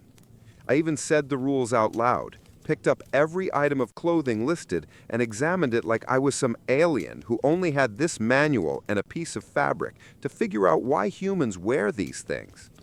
I had to admit, it was a strict code, but they made two big mistakes. First, nowhere did it say where each piece of clothing had to be worn. Second, there was no mention that you even had to look presentable. The rules only specified colors and lengths: skirts below fingertip length, socks above the ankle, sleeves covering elbows, and so on. Shoes had to be in muted tones: black, brown, or other earthy shades, like my fringe boots. But nowhere did it say you couldn't show up in, say, elf shoes. Of course, elf shoes wouldn't exactly scream professional, but still, loophole. I went to bed that night mad as hell, my head buzzing with mischievous ideas. I debated with myself for a long time whether I should even go through with it, but eventually I decided if I still felt the same way in the morning, I'd start phase 1. The next day, I woke up just as annoyed, and on my way to breakfast, I mentally made a list of the biggest clowns in my class. In the cafeteria, I found a couple of them and told them, "You know, the handbook is very specific about how ties must be knotted: Windsor, single, or double. And if it's a bow tie, it has to be tied in the classic way. But nowhere does it say ties have to be worn on the neck. The rule just says they must be properly tied." I suggested that they read it carefully that evening and decide for themselves what to do with that little loophole. The following day, ties were everywhere: on wrists, wrapped around glasses, tied across foreheads, looped around ankles, knees, thighs, even wrapped around fists like someone was stopping a nosebleed. If you could tie a Windsor knot on some body part, one of the boys in our school had done it. I was ridiculously proud of myself. Phase 1 was a total success. The teachers were irritated, of course, though plenty of students found it hilarious, until math class. One boy came in without a visible tie. He was the one who always wore a bow tie. The teacher looked down at him sternly and said, "I know you all decided to play games with ties today. I think we've been patient enough. But you do know the rules say you have to be wearing one." He grinned, looked her in the eye, and replied, "I am wearing one. You just can't see it." The room erupted in laughter. Maybe he did tie it around his ankle under his pants, or around his elbow under the blazer. Who knows? But to the rest of us, he instantly became the guy who wore his tie on his junk. By the end of the day, I was considered the legend who had found a loophole, and he was the legend who took it to, well, the most infamous possible place. The very next morning, the school email newsletter had an announcement. The rules had been updated. Ties must now be worn on the neck only. Fun times were officially over. But phase 2, oh, that was the real challenge. I'd been eyeing the most ridiculous pair of boots I'd ever seen at the mall. They were silver, with holographic rainbow circles all over, had a 5-centimeter platform, a 10-centimeter heel, and lace-up fronts that came just above the ankle. Utterly outrageous. I knew there was no way I could get away with them to class, but for city dress, I wanted them so badly. After 9 years of uniforms, I was finally starting to enjoy fashion. I'd been saving money for months and would sneak into that store whenever I could, just to look at them. For a while, I tried to convince myself they were too expensive, but once they banned my favorite suede fringe boots, my desire for those wild rainbow boots only grew stronger. Eventually, I scraped together enough money. It felt like fate. That weekend, I practically skipped to the mall, grinning from ear to ear, only to find they were sold out in my size. I nearly burst into tears, but then, right next to them, I saw the same design in black patent leather. Until that moment, I'd dismissed the black pair as boring, especially compared to the silver ones. But here's the thing. our dress code had an entire paragraph about patent leather shoes. They were allowed, but only if worn with pants. Why? Because of that absurd old belief that shiny shoes could reflect a girl's underwear if she wore a skirt. So my rainbow boots, absolutely banned. But their black patent leather sisters with silver accents, perfectly legal. Silver detailing was allowed, since shoelace eyelets could be made of metal. And the 5-centimeter platform and 10-centimeter heel, also fine. There wasn't even a height restriction for heels in the dress code. I guess the school assumed no high school girl would willingly spend an entire day in stilettos. And unlike the shiny rainbow boots, their black patent leather version looked less like party footwear and more like ankle boots a pixie would wear. Funny thing is, I never would have even glanced at those black boots if it weren't for my newly discovered obsession with the dress code. The outfit started with these bright orange polyester pants covered in tiny gray-green amorphous specks, something that vaguely resembled a microscopic giraffe print. The green was barely visible. From a distance, it just looked like some random texture over the orange. The clash between the two colors was so aggressive that the pattern literally seemed to vibrate, making you dizzy and even a little nauseous if you stared too long. By sheer luck, I had also managed to grab an orange terry sweater in exactly the same shade. The result? From the waist up, I looked like a rejected Sesame Street character, while from the waist down, I resembled a disco-era misfit. Did I mention the pants were slightly flared? So on Monday, I walked into class looking like someone who'd been thrown off the set of Saturday Night Fever. My new platform boots had these heavy wooden heels that clumped so loudly they echoed through the entire building. Suddenly I was towering a good 10 centimeters over everyone else, more noticeable in the hallways, and even rivaling some teachers in terms of sheer presence. I caught a few of them throwing sideways glances at my boots, and I started keeping mental notes on which staff members apparently had it out from my suede knee-highs. It was obvious who found my appearance ridiculous. But I didn't stop there. It turned into a personal mission to curate the most hideous outfits my imagination could come up with. I didn't care how I looked anymore. I just wanted to make sure every piece still technically complied with the dress code. Even the teachers admitted my boots met the written requirements, they just didn't like them. I'd put effort into following their rules, and suddenly it wasn't good enough, simply because my choices weren't to their taste. So fine, if they didn't like my boots, I'd wear ugly boots every single day, forcing them to stare at outfits that nobody in their right mind would find appealing. And what could they do? Tell me daily that my clothes were wrong while failing to explain how? By their own admission, nothing I wore actually broke the rules. And I wasn't about to start breaking them. That's not my style. Living in a dorm had its perks. Girls shared clothes freely, so as long as you were willing to lend your stuff too, you essentially had access to 30 wardrobes, just in our block alone. My own clothes had been carefully coordinated, but once you started mixing them with other people's, the results became gloriously absurd. Like when my roommate's loud neon blouse, which she only ever wore with a black skirt, ended up paired with another girl's skirt in a clashing wild print. I wore it specifically because the colors screamed at each other. Still, not against the rules. Those scandalous slut boots, I only ever paired them with pants. I raided every thrift store, vintage shop, and secondhand place in town. And since our city had no shortage of hippies, the selection was fantastic. I put together 3-piece suits with ties that made me look so boyish that at a parent-teacher meeting, one of the teachers actually asked my mom if I was... Apparently dressing badly meant you were automatically gay. I'd braid my bangs into a thin plait, clip a heavy earring to the end so it dangled, and then swing it back and forth over my desk, or book, but only during the lessons of the teachers I suspected of discriminating against my boots. Basically, I did everything I could to annoy them with my appearance. At that infamous parent-teacher conference, they asked my mom to talk to me about my clothes. She blinked and asked if I was breaking any rules. They explained the boot situation. My mom laughed and told them there was nothing they could do. If there's one thing her daughter hated, it was being punished for a rule she didn't know existed. Or worse, one that had never even been written down. If you want to make a new rule right now to stop her, go ahead, Mom said. By tomorrow, she won't be doing this anymore.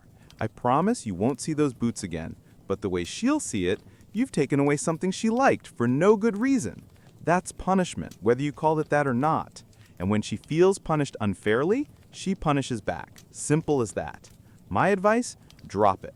and spend the summer rewriting your handbook.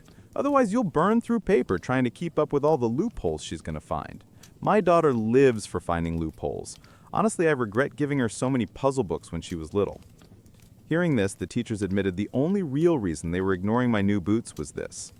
When the teachers saw how I reacted to the suede boots ban, some of them honestly seemed afraid to imagine what I might show up in next if they tried to outlaw the second pair as well. But being the well-behaved student that I actually was, I never wore those suede boots again. And after that, no one ever gave me grief about my outfits. Well, except for one time when my skirt ended up way too short. That one wasn't even intentional.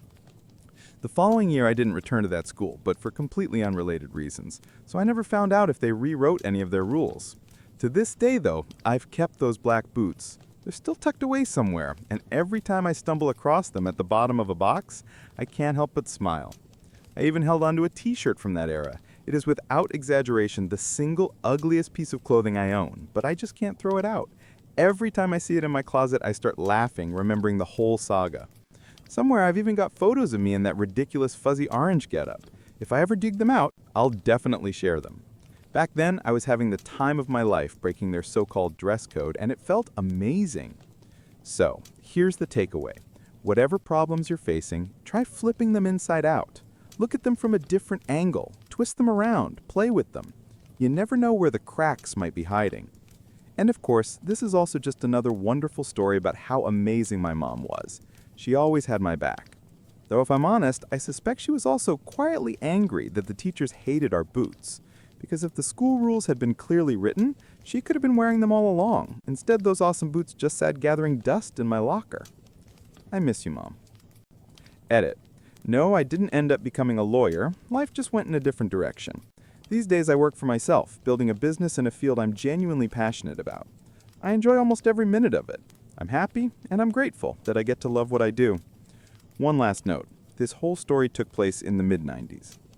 I refused to let my husband's brother move in with us, the same man who once peed on my belongings and tried to blame my cat for it. I'm 29, my husband Ted and I have been together for 10 years. We met back in college and have been inseparable ever since.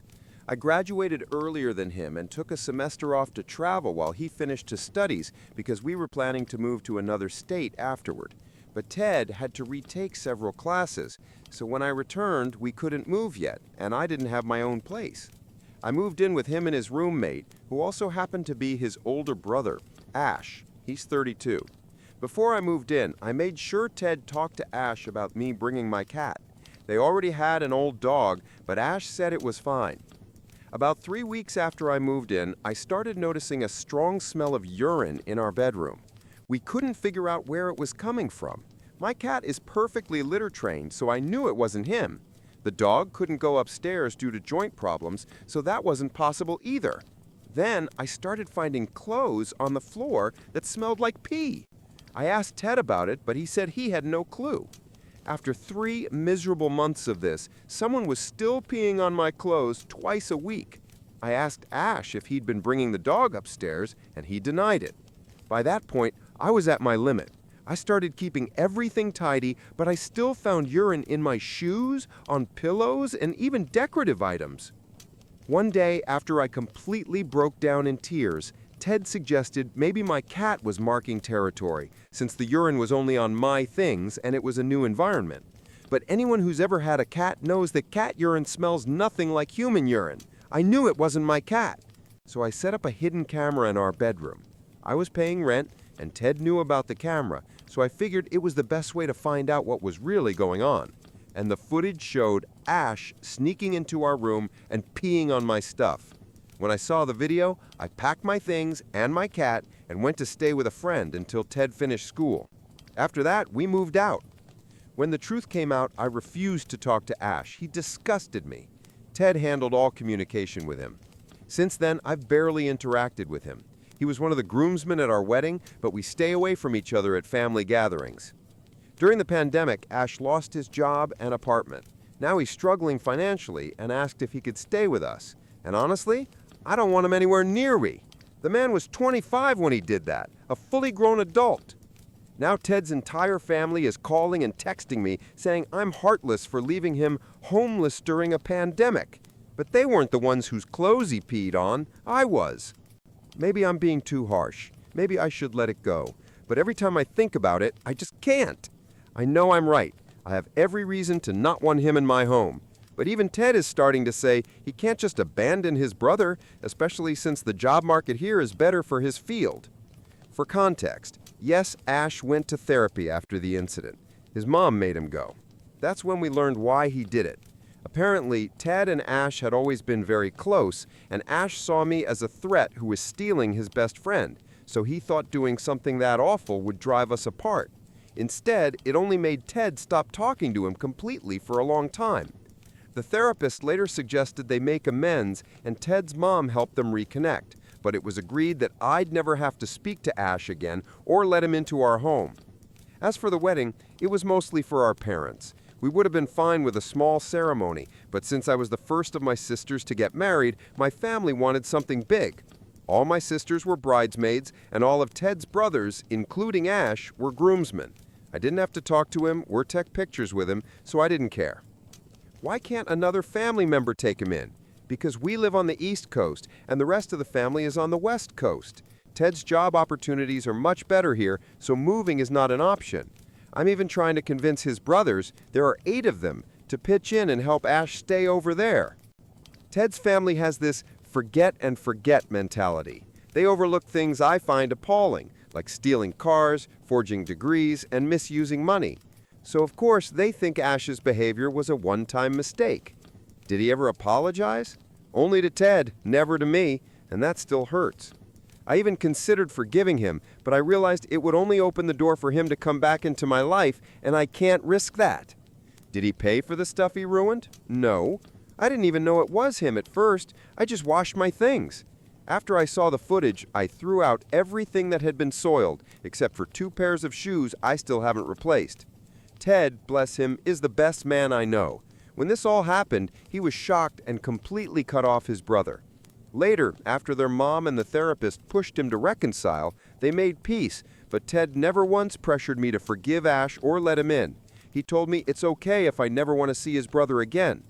And honestly, I love Ted enough to tolerate Ash's presence only when absolutely necessary, like on holidays or big family events. But that's it. I will never live under the same roof as that man again. Update 1. Each part of this story was written at different times over the past few days. So, as many of you suggested, I showed the post to Ted. After reading the comments, he realized that he'd been wrong, not just toward me, but in how he'd let his family treat me.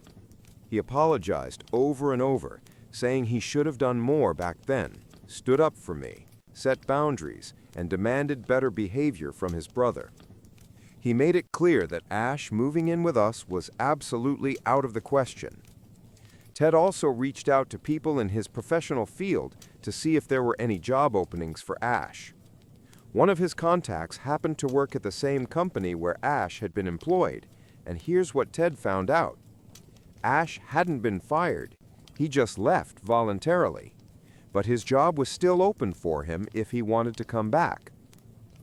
Ted decided to drive over and talk to him in person while I was at work. We live a couple of hours away from Ash. For context, I work 2 jobs, one from 4 p.m. to midnight and another part-time during the day. Not because Ted can't support us, but because I actually like what I do, and it keeps me busy and happy. But when Ted got to Ash's place, he found something that triggered a chain of events and revelations that honestly left me more sad than angry. Yeah, I know, people will probably call me spineless again, say I should be furious. But I'm just so tired. I just want to sleep. Still, I feel like I owe you all closure after so many of you reached out, whether kindly or harshly. This is the shorter version of what's happened since my first post. Let's start with Ted's brothers. There are 10 of them. Brother number 1, doctor, military background, wife, 3 kids. Brother number 2, surgeon, wife, 2 dogs, a bearded dragon. Brother number 3, engineer, engaged, 1 dog. Brother number 4, teacher and researcher, wife, 1 child. Brother number 5, works in IT, married. Brother number 6, doctor, single, open to meeting someone. Brother number 7, chef or businessman, wife, 1 child. Brother number 8, car salesman, wife, 3 kids, aquarium fish. Brother number 9, accountant, wife, 1 cat. Brother number 10, Ash. If I say wife X, I mean the wife of that brother, not that they have multiple wives. Anyway, Ted and I talked about everything you pointed out. He apologized, we cried together, promised to be better, and decided to see therapists separately. If both our therapists recommend couples therapy later, we'll do that too. Now, back to the situation. Ted's contact confirmed that Ash hadn't actually been fired, he just left. That made Ted furious, so he went to Ash's house to confront him. Ash wasn't home, but Ted had a spare key for emergencies, so he went in and waited. At one point, he needed to use the bathroom, but the guest one was locked, so he went into Ash's room to use his. That's when he found a situation. That's how he phrased it when he called me. Ted phoned me and said I should stay home, that he'd be back later because he had to involve his family and didn't want to burden me with more chaos. My stomach dropped, but I just said, please be careful and come home soon. 2 hours later, wife number 8 called me crying, asking if I was okay. I said I was fine, but hadn't heard from Ted, except for a vague message about a situation. She asked if I wanted to know what was going on. I said yes. She started apologizing and said that none of them had known the full story. Apparently, brother number 5 read my post and called brother number 7 to complain that I'd aired family laundry online. But when your brother-in-law literally pees on someone's belongings, it's not exactly a common enough story to confuse with another family. Brother number 7 read the post and thought some details didn't add up, so he called brother number 2, who then called his mom, and by that point the entire family had read it. I'd missed a few calls from brother number 2 and brother number 6, but I was at work and didn't answer. And here's what came out next. The whole therapist story about Ash, fake. The so-called therapist was actually just a friend of his pretending to be one. No license, no education, nothing. He pretended for 3 years just to get his mom off his back. She knew. She covered for him. Said she'd forgiven worse things from the other sons. It all came out when brother number 2 asked her why Ash had never apologized to me. They all assumed he already had, and that I'd forgiven him since I have a reputation for being too soft. Plus, they thought he'd only done it a few times, not over the course of several months. Anyway, wife number 8 told me that brothers number 3, 4, and 8 were already driving to meet Ted because he'd called for help. That freaked me out. She suggested I talk to wife number 1 for emotional support. Then Ted called again, saying he was sorry and that his brothers were handling it. I told him to stop sugarcoating things and tell me what was really going on. That's when he said it. Ash has serious psychological issues. He hates me. In his bathroom, there are pictures of me covered in urine and semen.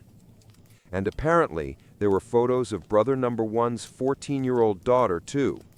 I have no idea what she ever did to deserve that. Ted said he searched Ash's bedroom and found old family photo albums that should have been with their parents. Inside, the faces of certain people, ours, were cut out, scratched, or vandalized. When he found one of our wedding photos, yellowed and soaked in urine, he dropped the album in disgust. Then he saw Ash's cat hiding under the bed, terrified and filthy. When he coaxed her out, she was covered in dried urine and semen. Ted called brother number 6, told him what he found, and said they needed to take the cat to a vet immediately. Brother number 6 told him to stay put until they figured out where Ash was. The brothers started coordinating. Brother number 1 was furious and threatened to kill Ash over the photos of his daughter. The rest were between anger and panic. Then Ted called his mom to confront her about covering for Ash. She broke down crying and admitted she'd known the brothers had bullied Ash when they were younger and that she felt guilty for never protecting him. So she tried to make it up to him by constantly defending him as an adult. Ted remembered how when we got married, his mom hovered around Ash constantly. We thought it was just her being caring, but now it all made sense. After she confessed, Ted called me again, apologized, and told me everything. I was so shaken, I called my boss and took the rest of the day off. I just couldn't function. I decided to drive to him because someone had to look after the cat. He told me not to come, said I shouldn't see what he saw, but I couldn't sit still. About an hour into the drive, I got a notification from our smart doorbell, a delivery. It was a bouquet of sunflowers, Ted's favorite flowers. I asked a delivery guy to read the card out loud. They were from Ash. The card said something like, "She set me up by airing our problems. Whatever happens next, it's her fault." I had to pull over and cry. I asked my neighbor to take the flowers, throw them away, and send Ted a photo for evidence. Then I drove to my sister's because I had no idea what else to do. I'm devastated. I loved this family. I thought they loved me back. Now I feel like I've lost them all. I'm terrified for my husband, and even for Ash, though he terrifies me. I don't know what's going to happen next. Ted's brothers eventually found Ash. There were shouting, fighting, and eventually an ER visit. Ash is now under psychiatric supervision. Ted's mother keeps trying to contact me. I don't know if it's to apologize or to get updates, but I'm done with her. Sadly, Ash's cat didn't make it. The vet discovered severe kidney damage that couldn't be treated. The clinic even called the police when brother number 4 brought the cat in, suspecting abuse. It's all such a nightmare. Ted has cut contact with about half of his family. I hope it stays that way. We're both in therapy now, trying to rebuild ourselves. I know I'll never get an apology, and maybe that's for the best. All I know is, no one from that family will ever live in my house again, under no circumstances. Update 2. Hi everyone. I want to start by saying thank you, truly, for the overwhelming support, kindness, and love I've received from complete strangers online. Your words, messages, and compassion mean more than you can imagine. I promise I'll start replying soon. It's just, the past few days have been incredibly hard. My therapist told me to keep writing, to organize my thoughts and process what's happened. So since some of you are still following my story, I guess these posts have turned into a kind of journal for me. It's been almost 2 weeks since I opened Pandora's box, meaning since I refused to let my husband's brother move in with us. And you all know what happened after that. I'll forever be grateful to everyone who helped me see that some things need to be discussed, even if doing so turned my entire life into chaos. A lot of you asked similar questions, so I'll answer the main ones here. Right now, I barely speak to anyone except brother number 6. He's always been my favorite, the most kind-hearted and level-headed of them all. Honestly, we should have followed his example from the beginning and kept some distance from the family. He's been the most supportive through everything, and he even apologized for all the crap that went down. I talked to brother number 1 and his wife. I offered help in any way I could, but they politely declined, saying I'd already done enough. I'm not sure if that was sincere or just polite distance, but either way, I'm staying out of their orbit for now. Most of the other brothers apologized too. A few of them admitted their mistakes, both in this situation and in the past.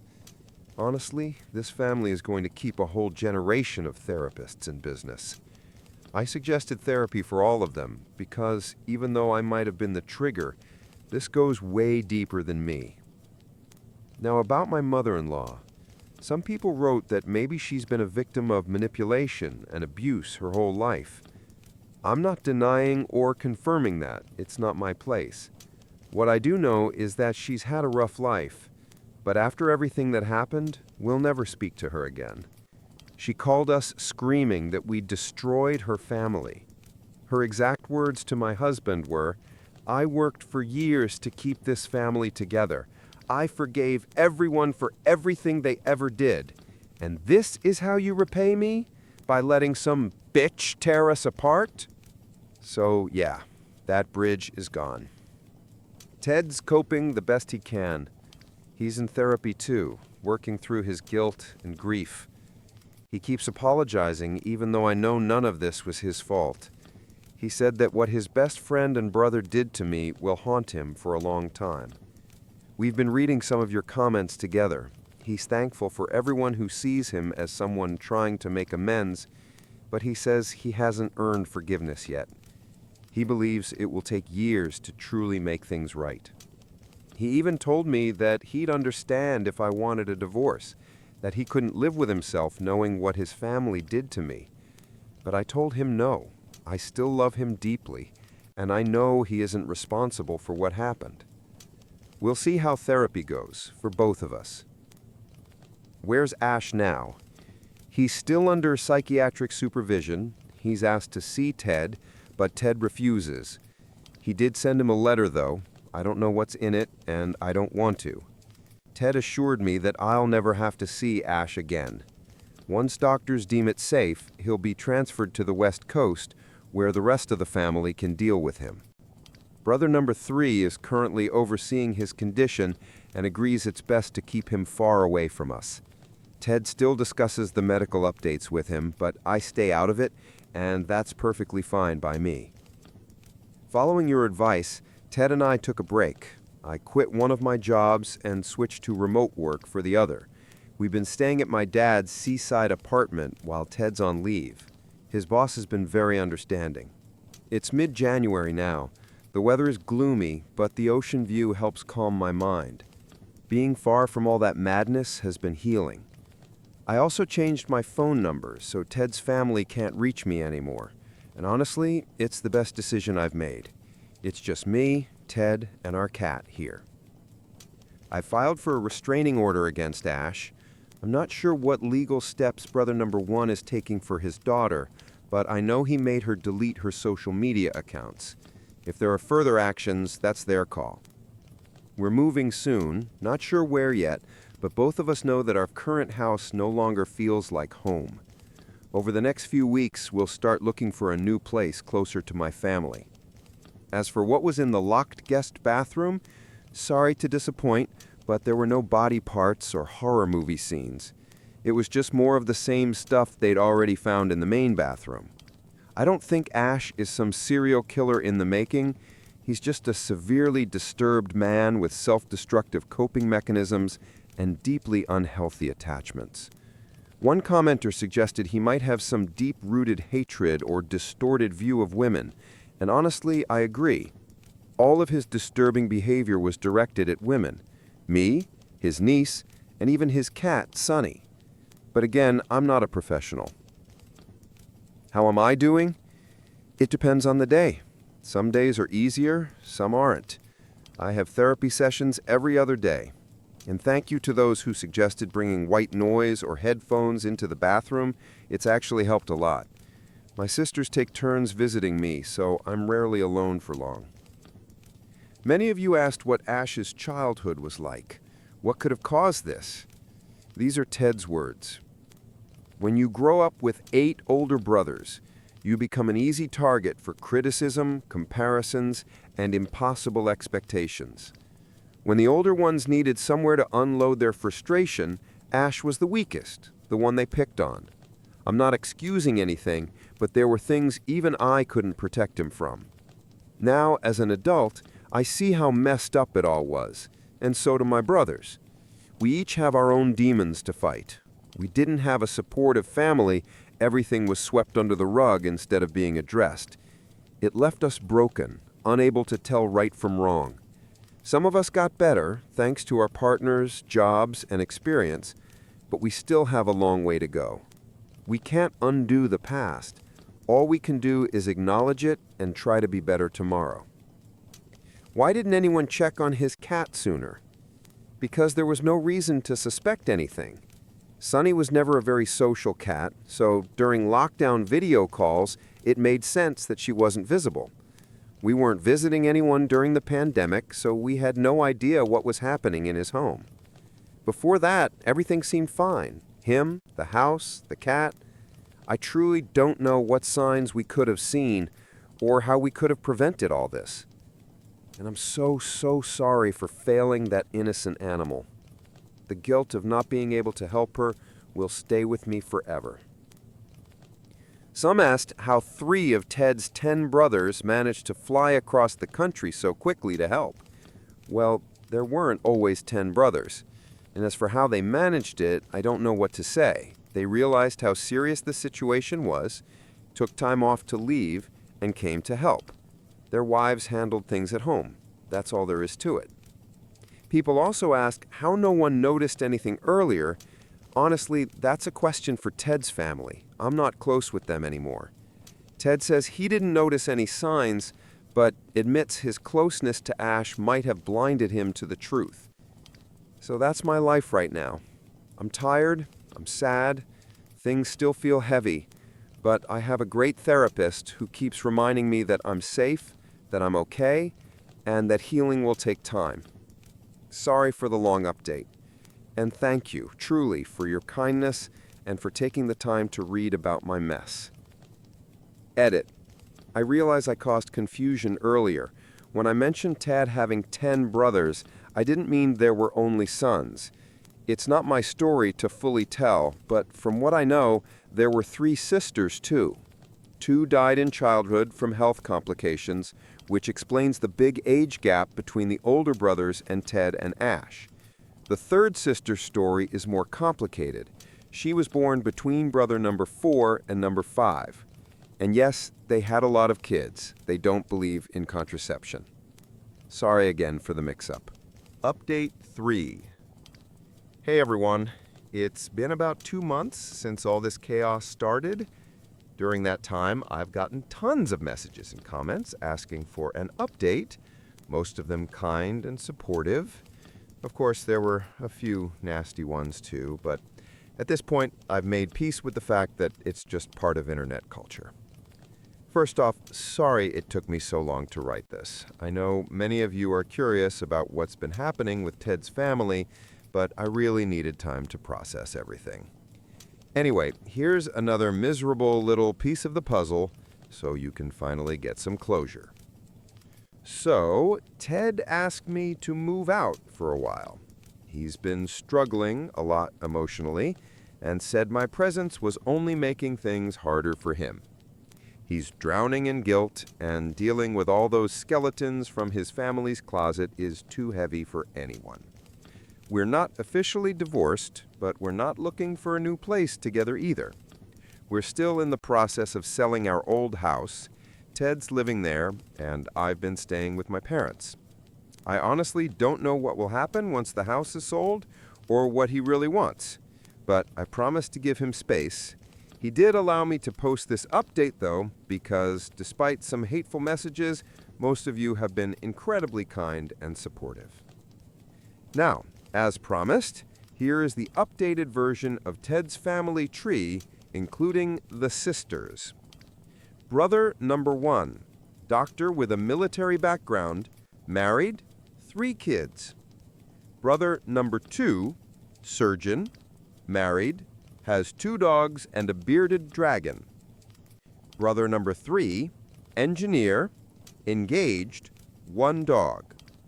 Brother number 4, teacher and researcher, married, 1 child. Sister number 1, deceased. Brother number 5, works in IT, married, not many details. Brother number 6, doctor, single, open to dating. Brother number 7, chef or businessman, married, 1 kid. Brother number 8, car salesman, married, 3 kids, and some fish. Sisters number 2 and 3, both deceased. Brother number 9, married, possibly divorced now, 1 cat. Brother number 10, Ash. Now, about the sisters. I only mentioned them this time because, well, the family story is already insane, and this just adds another layer. I didn't include them earlier because Ted never talks about them. For him, they've simply never existed. All three sisters were born and passed away before Ted was even conceived. So in his mind, he only has brothers. You guys came up with some wild theories, some surprisingly close to the truth, some totally unhinged, but honestly, given what we know about this family, a bit of insanity seems to run in their blood. Anyway, no, the sisters weren't murdered. Sisters number 2 and 3 were twins who died shortly after birth due to a developmental defect. Their lungs never fully formed. That's all Ted knows. I don't talk to his family anymore, so I can't confirm more details. Sister number 1 died in a motorcycle accident. One of the brothers was driving, underage and drunk. I didn't mention this before because it wasn't my story to tell. It had nothing to do with my situation, and I still believe people deserve privacy, so I'm not saying which brother it was. Many of you also asked about the dark secrets Ted's mother supposedly forgave her sons for. I'll share only what's been openly discussed before. I won't name which brother did what, except for brother number 7, since I already told his story. So, here's what I know. Brothers 1 to 4 were the classic golden boys. Smart, athletic, high-achieving. That set the bar ridiculously high for the younger ones. The family expected every child to excel in school, sports, get a scholarship because paying for 10 college educations wasn't realistic, and build a successful career. But brother number 7 wanted none of that. He's a smart guy, but thought it was unfair that his life had to be a constant competition with his siblings.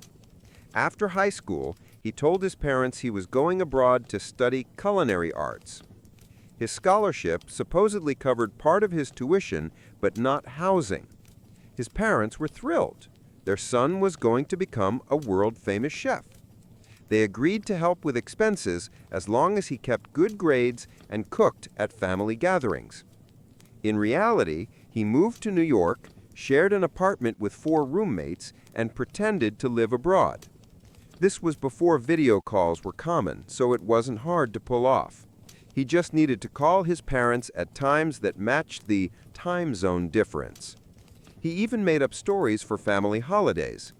His parents sent him money for tuition and rent, but he invested it and eventually made a decent profit. Years later, he returned to the West Coast, claiming he was managing restaurants. The truth came out only when one of the nieces said she wanted to apply to the same school and asked him about it. By then, he was already financially stable, so there weren't major consequences. And to be fair, the man can really cook. He still handles Thanksgiving and Christmas dinners. Now for the rest of the family drama. Things I learned from Ted, his mom, or the brothers themselves, and for which none of them were ever punished.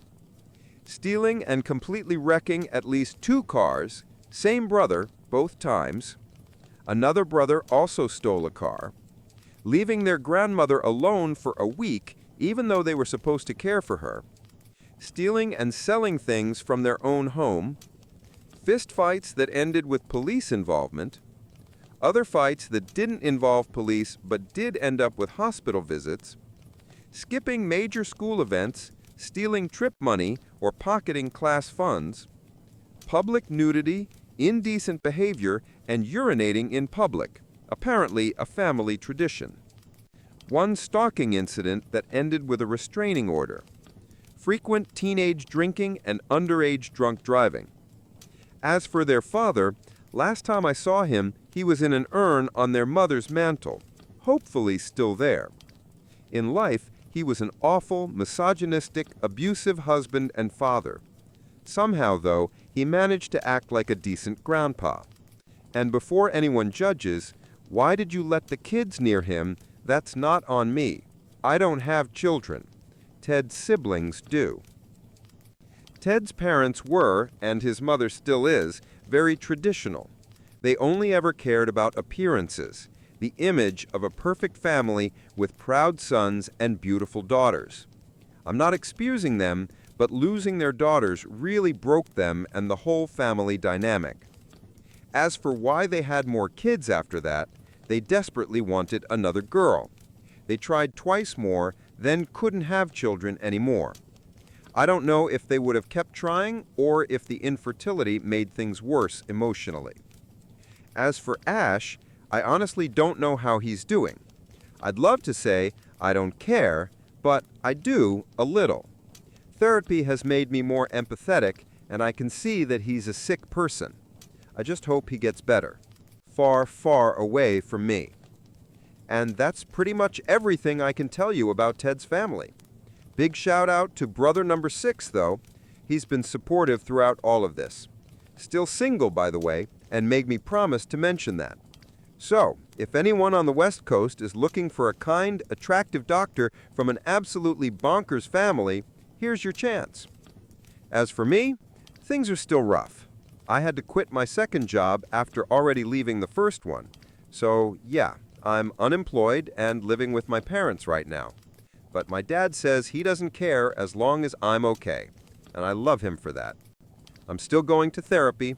It's the one thing keeping me grounded these days. Update 4. Over the past year, I've written so many drafts of updates, some funny, some sad, a few drunken, but never posted any of them.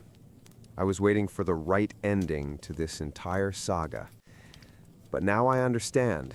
Real life doesn't have perfect endings. Things always keep happening. I just hope that, for all of us, this really is the end of the story, that I can finally move on, and that you'll all get some sense of closure, too. I also hope that writing this will bring me a little peace. I'm finally in a place where I can open up without being weighed down by guilt for staying silent so long. It honestly means a lot that so many of you kept checking in on me, sending kind messages, and caring. It feels surreal that almost a year has passed, and yet I still get sweet DMs from strangers wishing me happiness. If I didn't reply, please know I read every single message, and they warmed my heart. It's comforting to know there are still so many good people in the world, wishing well to someone they'll never meet. I'll admit, part of me is always scared to post updates. On one hand, there are real-life consequences. People have already managed to figure out who I am. On the other hand, every time I write one, it feels like drawing a line under something painful, and part of me wants to keep pretending it never happened. My therapist says that's not a healthy way to cope, which is why I'm here again.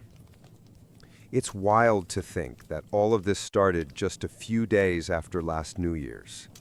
I still remember Ted and me curled up on the couch, wishing for 2021 to be full of adventures and new experiences. Well, wish granted, I guess. I'll be a lot more careful with what I wish for next time. I honestly don't even know what I'll do this New Year's. Maybe I'll take a small trip somewhere, just something to clear my head. What I don't want is to sit on the couch and replay everything in my mind again. Though I have to admit that couch was ridiculously comfortable, and I do miss it. I love Ted. A part of me probably always will. We spent so much of our lives together. He was my person. It still feels surreal that he's no longer in my life. In short, he asked for a divorce, just like that. It was as gentle a breakup as one can possibly have in our circumstances. We both cried through most of it. He kept calling, apologizing. I begged him not to leave. But as much as it hurt, I knew deep down that he needed this to heal from everything that happened. We're still friends. We were best friends for so many years that even if the romantic part is gone, there will always be a bond. I know you're not here to read about my broken heart, though. You want the messy family updates. So I'll share what I know. Just note that since Ted and I are no longer together, I don't have every detail. I'll break things down by sections for clarity, not in chronological order, but organized by people. My former family. Brother 8. Married, 3 kids, a cat, and now a few fish, too. I haven't heard from them since the divorce, but before that, I know they adopted a kitten named Bob. Brother 7. Married, 1 child. No clue what's going on there. Haven't asked, haven't been asked. Brother 6. No longer single. He's dating someone amazing. His new girlfriend actually found my story on this very forum and still loves him, despite his chaotic family background. We've met a few times over the past year. She's truly wonderful. Sure, there are occasional family tensions, but overall, they're doing great. Brother 6 was also the one who came to see me right after Ted asked for the divorce. He hugged me and said I'd always be his little sister, no matter what. That was bittersweet. Losing a husband and half of the family I once thought was mine, but at least I still have 1 brother left. I only ever had sisters of my own, so that means a lot. Brother 5. Married. He never liked me, and I finally understand why. Turns out he didn't like Ted much either. The brothers were awful to each other growing up, and apparently number 5 was the worst of the bunch. Ted often defended Ash, which put him at odds with number 5, and their tension never went away. I have 0 contact with him now, and I'm keeping it that way. Brother 4, married, 1 child. He's always been level-headed. He personally made sure Ash's name is blacklisted in every local animal shelter, pet store, and vet clinic. He said that even if Ash has become a saint, he's not willing to risk another animal's safety. Honestly, knowing that makes it easier to leave that family behind. At least the cats are safe.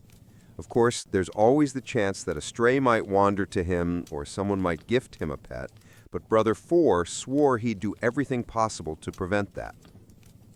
Brother 3, now officially married with a dog.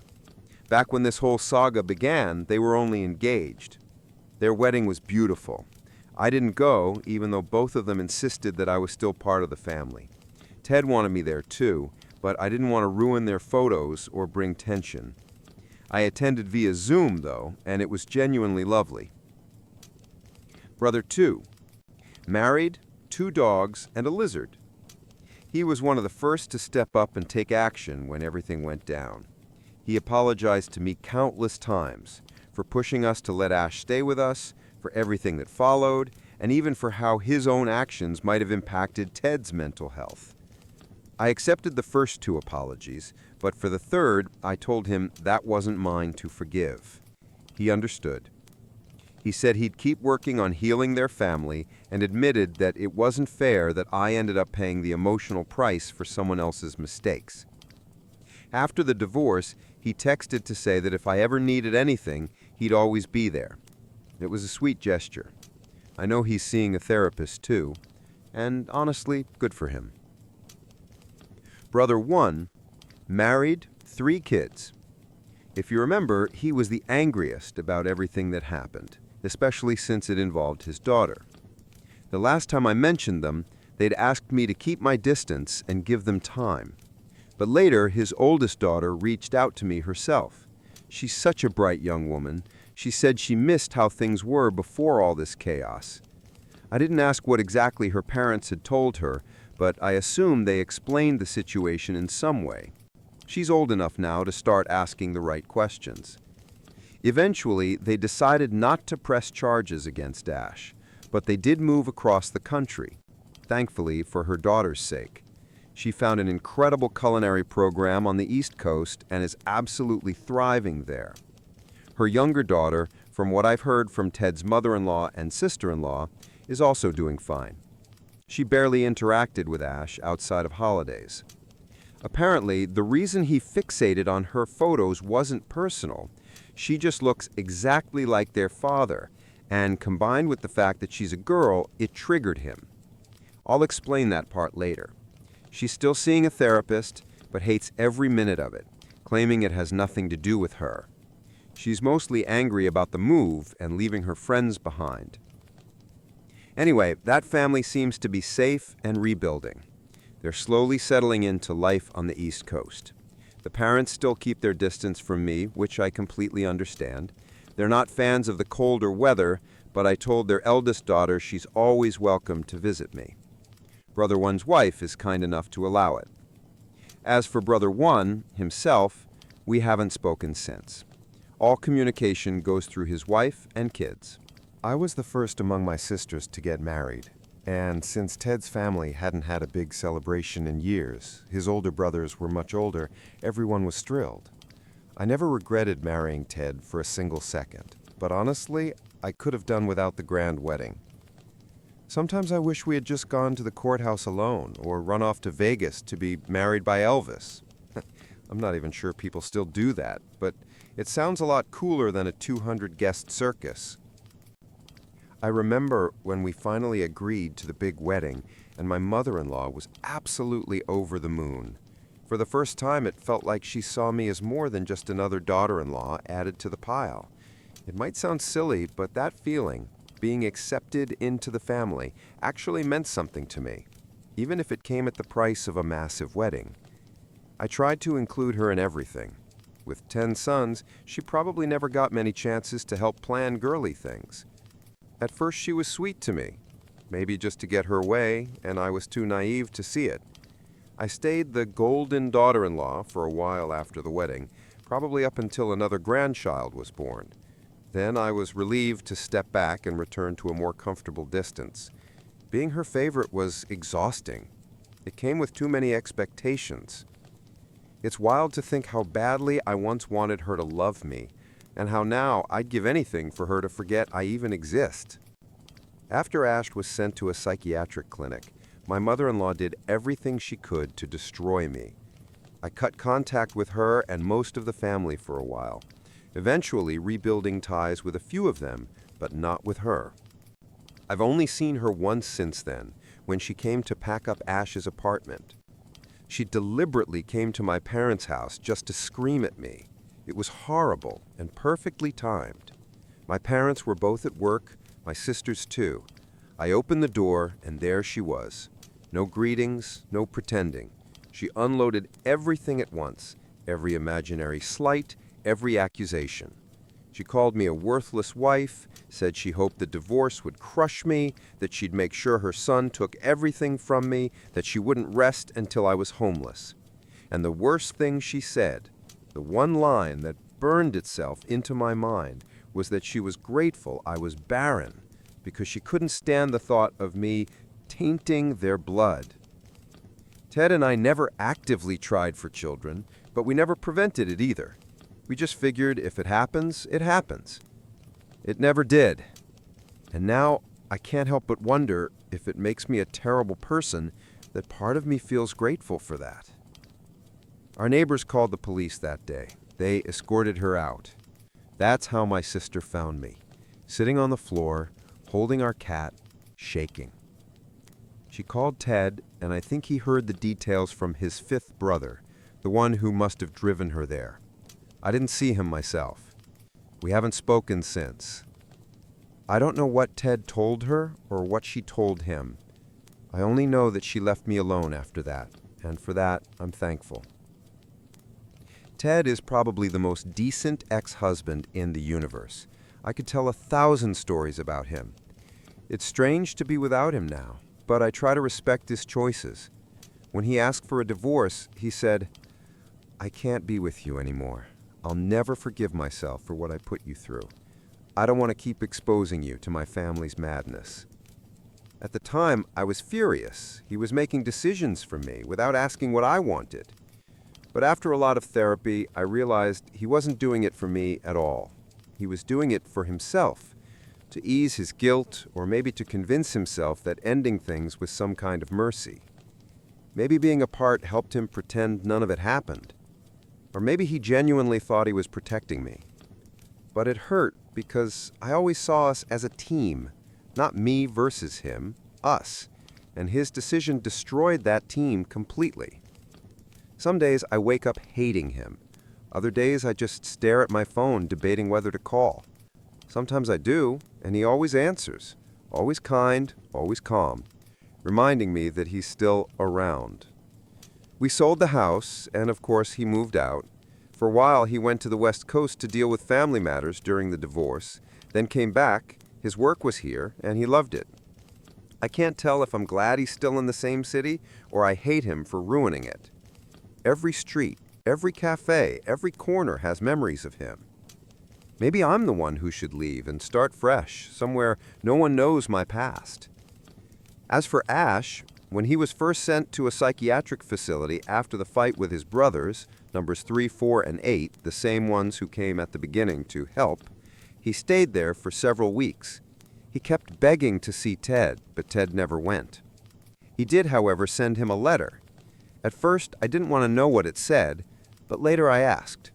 Ted told me he wrote, "Stop asking for visits, start focusing on yourself and your life, stop putting yourself above your own needs." A few weeks later, brother number 3 arranged for Ash to be transferred to the West Coast. I don't know whether they placed him in another facility or left him under family care.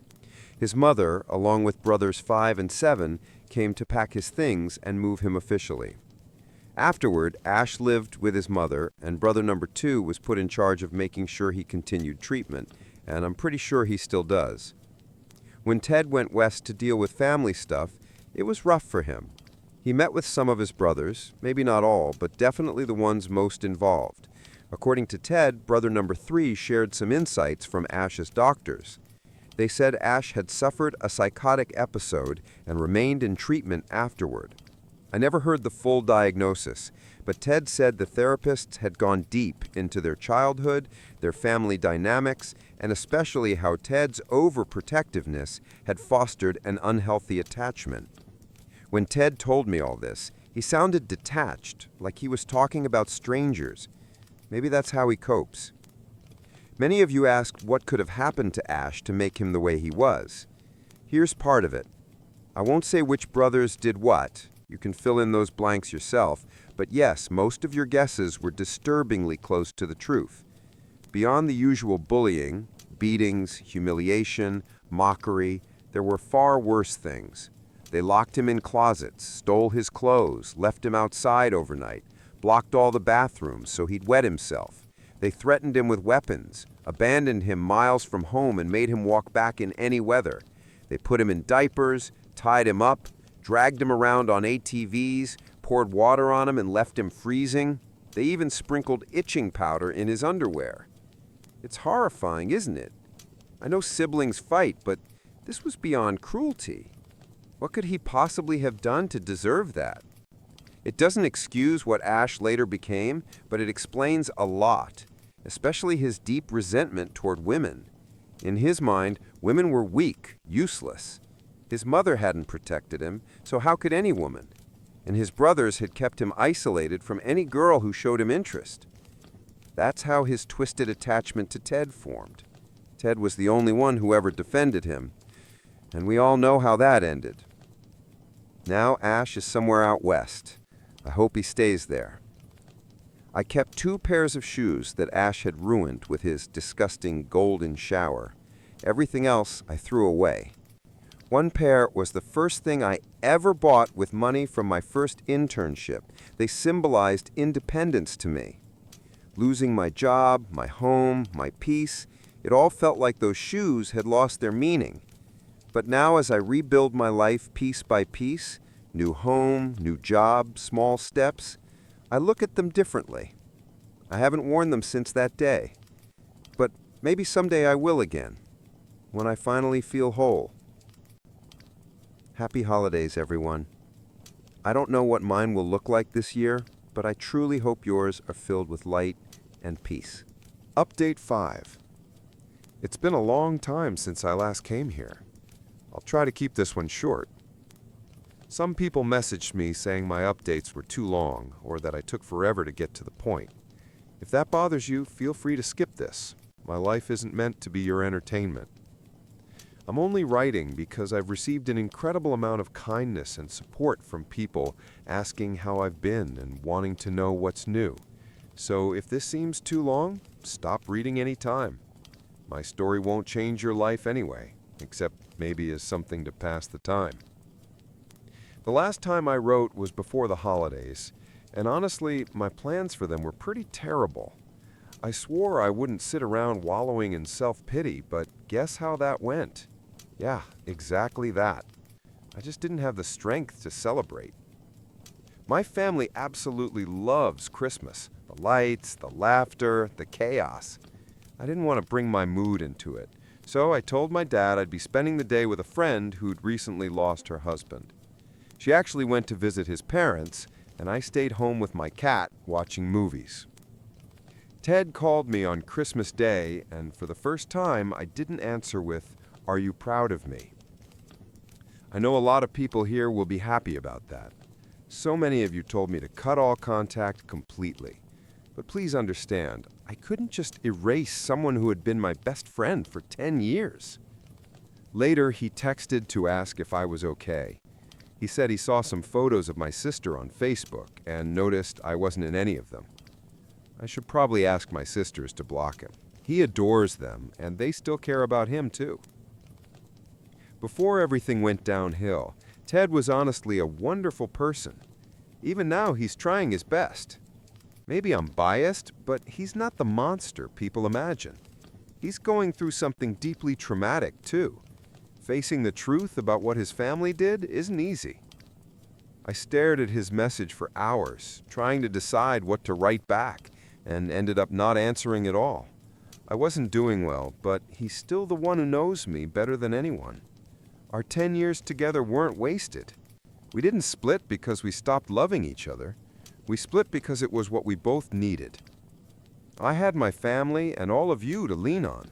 Ted didn't. Some of his brothers hate him even more now. He lost his best friend, his little brother, his wife, and in a way, even his mother. It's easy to paint him as the villain, the one who hurt me. But you've only heard my side. He's still human. He made mistakes, but he's not evil. And I don't think he'll ever see our divorce as one of those mistakes. Eventually, I just replied something like, "Wasn't in the mood to celebrate, stayed home, Merry Christmas." He must have sensed something was wrong because he showed up. He knows the area where I live and the park I love walking in. He asked if we could meet, and I agreed. Yeah, I know, not exactly a boundary win, but baby steps, right? We talked for hours. I didn't realize he'd spent Christmas alone, too. Maybe if I had, I would have invited him over or gone to my parents with him. Many of you insisted that cutting him off completely was the healthiest option, but I don't agree. Maybe I'll change my mind later, but right now, I think we still need each other a little. Every day I feel like I need him less, but that day I really did. And sometimes he still needs me too. I want to believe we can stay friends, though deep down I know that probably won't last. Someday he'll have a new partner, and I doubt she'll be thrilled about me. Or maybe we'll just drift apart naturally, or I'll finally get angry enough to hate him. But right now, he helps me in ways no one else can. It might sound silly, but I don't think anyone else truly understands who I am now. I'm not the same woman I was before all this. Not even the same as a year ago. What happened with his family changed us both. Not everyone understands why I can't calmly take my kids to the bathroom anymore, or why I had to leave work early when my boss gave me sunflowers on Women's Day. Ted does. He's barely in contact with his family now, just minimal messages with brother number 4 and brother number 6. So I don't have much to update about Ash or the others. Brother 6 says he's sad Ted is pulled away from him too, since he's also cut off most of the family. But he understands and says he'll be there when Ted's ready. A lot of people told me what I used to call bullying was actually abuse, and they're right. That word matters. For too long, I downplayed it, brushed it off as boys being boys, or that's just how brothers are. I thought it was normal. By minimizing it, I became part of the problem, the same problem that eventually broke everything. If any of us, the wives or I, had known the real extent of what happened in their childhood, so many choices would have been different. Of course, much of the blame lies with my ex-mother-in-law, but I think everyone's learned their lesson now. I'm not ready to date again. I need to learn how to be alone. Ted and I had been together since college. It's been so long that I'm not even sure I remember how to go on a first date anymore. But hey, that's what Google's for. Being alone took some getting used to. I don't even want to call it loneliness. Sometimes it's peaceful. You finish your book and the apartment is quiet. Not in a sad way, just calm. I've learned a lot. I realized how often I relied on others for things I could have done myself. I changed a tire for the first time, terrified because the blowout happened on the highway, but I did it. I learned plants have different needs after killing a few. Now I've got a little basil plant that's thriving. I discovered I actually don't like action movies. Too fast, too loud. I learned how to cook shrimp. Ted couldn't eat them because of his allergy, so I never made them before. Tip: don't forget to remove the vein. There are things I miss without him, though, like having someone to drive me to the ER when I sliced my hand cutting carrots. By the way, hospitals really should have valet service. Or sitting alone at the vet's office when my cat got sick. Or having no one to hold me on the anniversary of my childhood friend's death. Oh, and I absolutely hate mopping floors, but now that's my job. That's about it. I haven't seen Ted since Christmas, but we text occasionally and have had a couple of phone calls. We're learning how to be apart without completely cutting off the support we still give each other. We're both still healing. But now, for the first time, I can honestly say, I see the light. Before, I was just existing day by day. His birthday is coming up soon. I don't think I'll go, but I'll make sure friends check on him so he's not alone. I think this is the right moment for a final update, a quiet ending with a bit of hope for the future. Though, who knows? Maybe one day I'll surprise you with another post titled, "Another Year Later." For now, I can finally say, it's going to be okay. Update 6. Hello, dear readers. How are you all doing? Almost a full year has flown by. We've all grown a little older, and hopefully a little wiser, too. It still amazes me that after all this time, there are people who continue to follow my story, sending kind words and thoughtful messages. For my haters and those who don't enjoy my long monologues, here's your short version.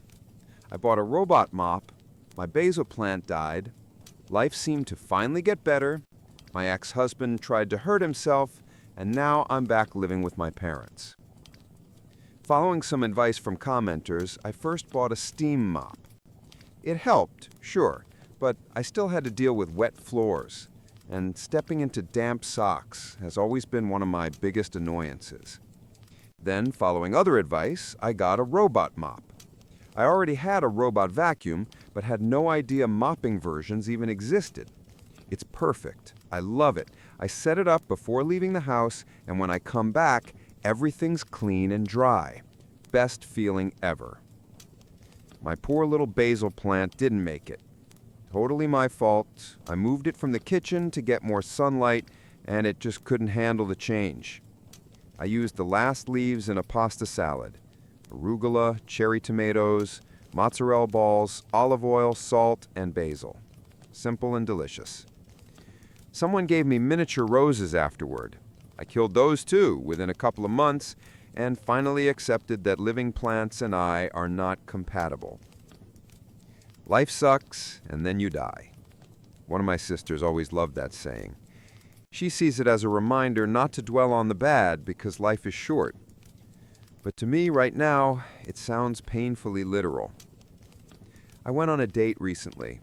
A friend introduced me to one of his coworkers. It was awkward. I couldn't tell if I'd always been that socially clumsy, or if first dates are just meant to be weird, or if we simply didn't click. The whole dinner, I had this overwhelming fight or flight feeling. He was nice, though. Maybe dinner was too formal. People probably do coffee dates these days, and that might have been easier. Or maybe I'm just not ready yet. My new job, well, not so new anymore, is wonderful. My boss no longer gives me flowers. I'm not sure if he figured it out himself or someone told him about last year, but when everyone else gets bouquets, I get lamps. Sounds odd, but I love lamps and anything that glows.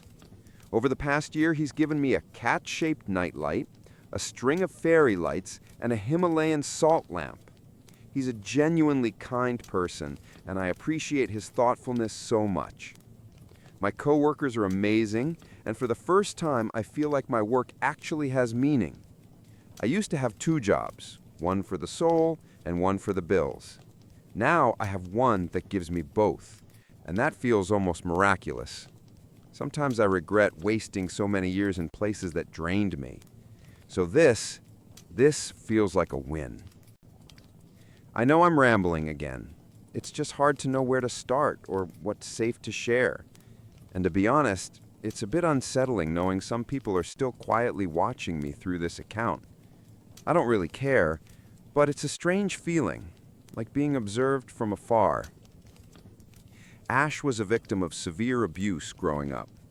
Everyone was shocked when the truth came out, mostly because he'd always kept up the image of being perfectly fine. Prestigious engineering degree, solid career, a stable life after college. It all started unraveling during the pandemic lockdowns. I've thought about it a lot. Would he have broken down if the pandemic hadn't happened? Or would something else have triggered it? Would someone else have opened that closet full of skeletons? The endless what-ifs are exhausting. I've imagined dozens of alternate realities, some happy, some tragic. I know it's unhealthy to dwell on it, but sometimes I envy those imaginary versions of life where things turned out differently. And no, Ted didn't die, though even typing that feels surreal. He's still here, more or less okay. It took a lot of therapy sessions for me to accept that what happened wasn't my fault. I was just caught in the middle. What Ash became was the result of years of abuse and neglect from his family. Sooner or later, it would have surfaced with or without me. I like to believe someone else might have eventually convinced him to see a real therapist who could have helped him. But we'll never know. The only thing I'm truly grateful for is that the breaking point involved me and not Brother One's daughter. The consequences would have been far more horrific otherwise. After the divorce, I still kept light contact with Brother Six, but after advice from many of you, and from people in my life, I decided to distance myself. A few months later, he reached out asking if I'd heard from Ted. I said no. He told me something serious had happened in the family. No details, and I didn't ask. He said everyone had been trying to reach Ted but couldn't. He was worried and said he was planning to come to town to check on him. Asked me to let him know if Ted contacted me. I knew Ted had been deliberately keeping his family at a distance, including Brother Six, so it didn't surprise me much. Still, Ted would never ignore a genuine family emergency. I texted him that his brother had reached out, trying to find him. He read it, but didn't reply. At that point, we were already pretty distant, just like many of you had advised, so his silence didn't alarm me too much. A couple of weeks later, Brother Six messaged again. He was in town and wanted to meet. I agreed. I'd missed him. I suggested a new restaurant I thought he'd love, but he said just coffee. That was strange. He's a total foodie and never turns down a chance to try new places. But I figured he was short on time and wanted to focus on Ted. We met in my favorite park, and he looked awful. I instinctively stepped back. That gut feeling when you know bad news is coming.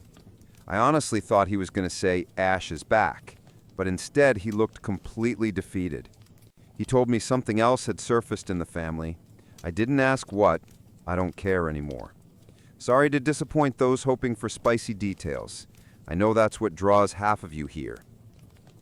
Anyway, when he went to Ted's place, he found him in terrible shape. Ted had never been much of a drinker, only on holidays, socially, but that morning, at 10 a.m. on a Saturday, he was completely wasted.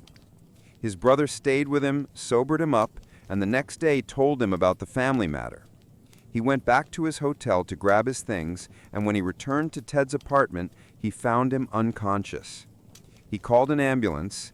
Ted was taken to the hospital and stayed there for a while. I don't know if something new had happened or if the weight of the last 2 years finally broke him, but it looked like he'd been living in self-destruction mode for a long time. My therapist said it makes sense, that maybe it even explains why he chose to end our marriage. Maybe I'm just looking for a reason, but knowing Ted, it fits. He's always been the protector type, even as a kid, shielding Ash. He's the kind of person who makes sure no one spikes a girl's drink at a bar or checks on a child standing alone on the street. He has controlling tendencies, usually born from anxiety. He's a meticulous planner, but when things go off script, it shakes him. He's strict, but incredibly dependable. I always loved that about him. During our final talks before the divorce, he kept apologizing over and over for not protecting me, for putting me in harm's way. Even when I told him it wasn't his fault, I don't think he ever believed me. He had to face a painful truth. His family wasn't what he thought. He realized he'd helped silence things, downplay things, excuse things. He had to confront how horrifying their childhood really was and what monsters some of his brothers became. It crushed him. He was fighting trauma, guilt, helplessness. Eventually, Ted checked himself into a rehabilitation center. He didn't let me visit, but sent letters. They're too personal to share here, but reading them were emotional. The first few were full of apologies for worrying me, for everything. Then came longer, scattered ones, and some truly beautiful. I could see him slowly shifting from overly polite and self-blaming to someone closer to the man I'd once loved. Watching him begin to finally understand what I'd been trying to tell him for years felt like witnessing a kind of catharsis. He said writing helped him process, and I believe it. That's why I still write these updates. Why letters to me, though, instead of a journal? I don't know, but I'm not complaining. There was one letter where he was just angry, furious at everyone and everything. And weirdly, that one made me the happiest. It meant the fire was coming back. He even called me a nickname he hadn't used since before our wedding, and honestly, it infuriated me. It wasn't anything serious. He was just reminiscing about that trip we once took to visit friends, a couple who ended up fighting the entire time. They argued so badly that they wanted to leave halfway through the vacation. Everything had already been paid for, but they simply couldn't stay together anymore. So we split up. The guys and the girls did everything separately. Ted was miserable the whole trip. Later, he sent me a message that said something like, "I still haven't forgiven Alice for Venice. You were supposed to be the one in that damn gondola with me, Peaches, not Steve." The nickname itself didn't bother me, but reading it brought back that old ache, the feeling of loss, the memories of what we'd lost.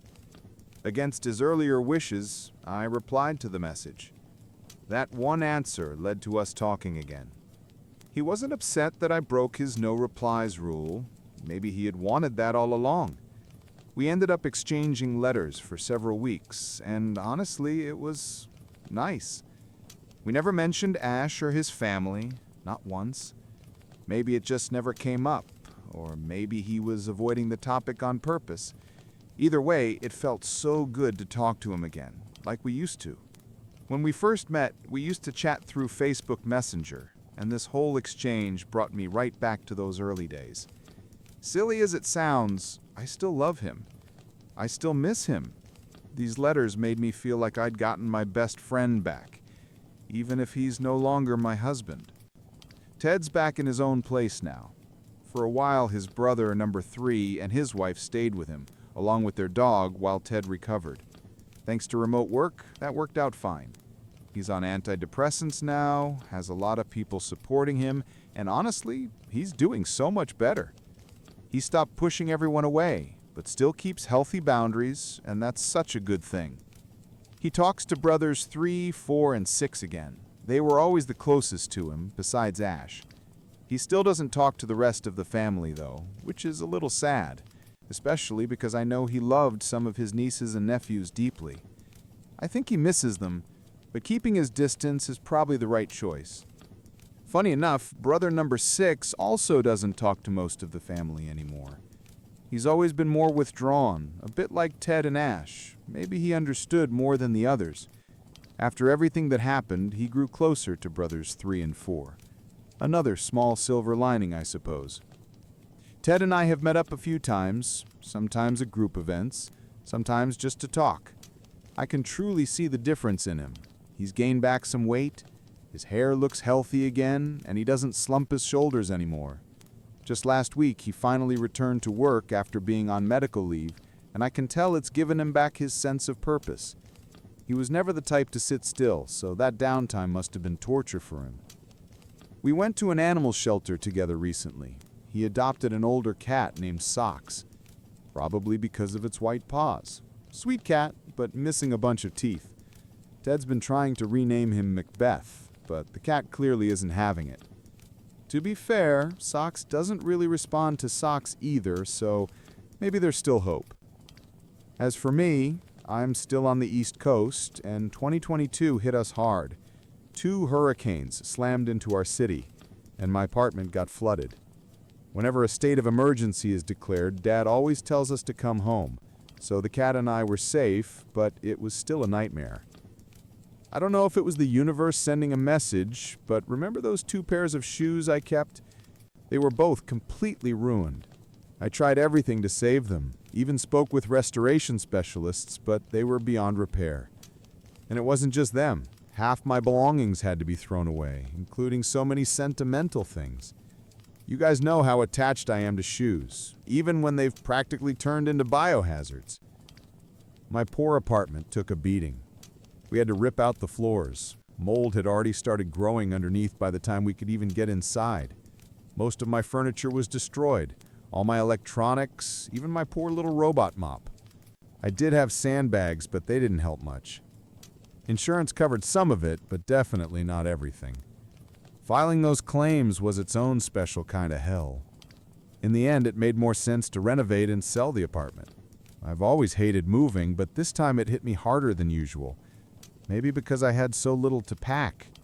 I filled just a few boxes. Even when I went to college, I took more with me. So yeah, I'm back living with my parents. It's both annoying and comforting. The house feels emptier now. My youngest sister recently left for college, but at least I have the cats.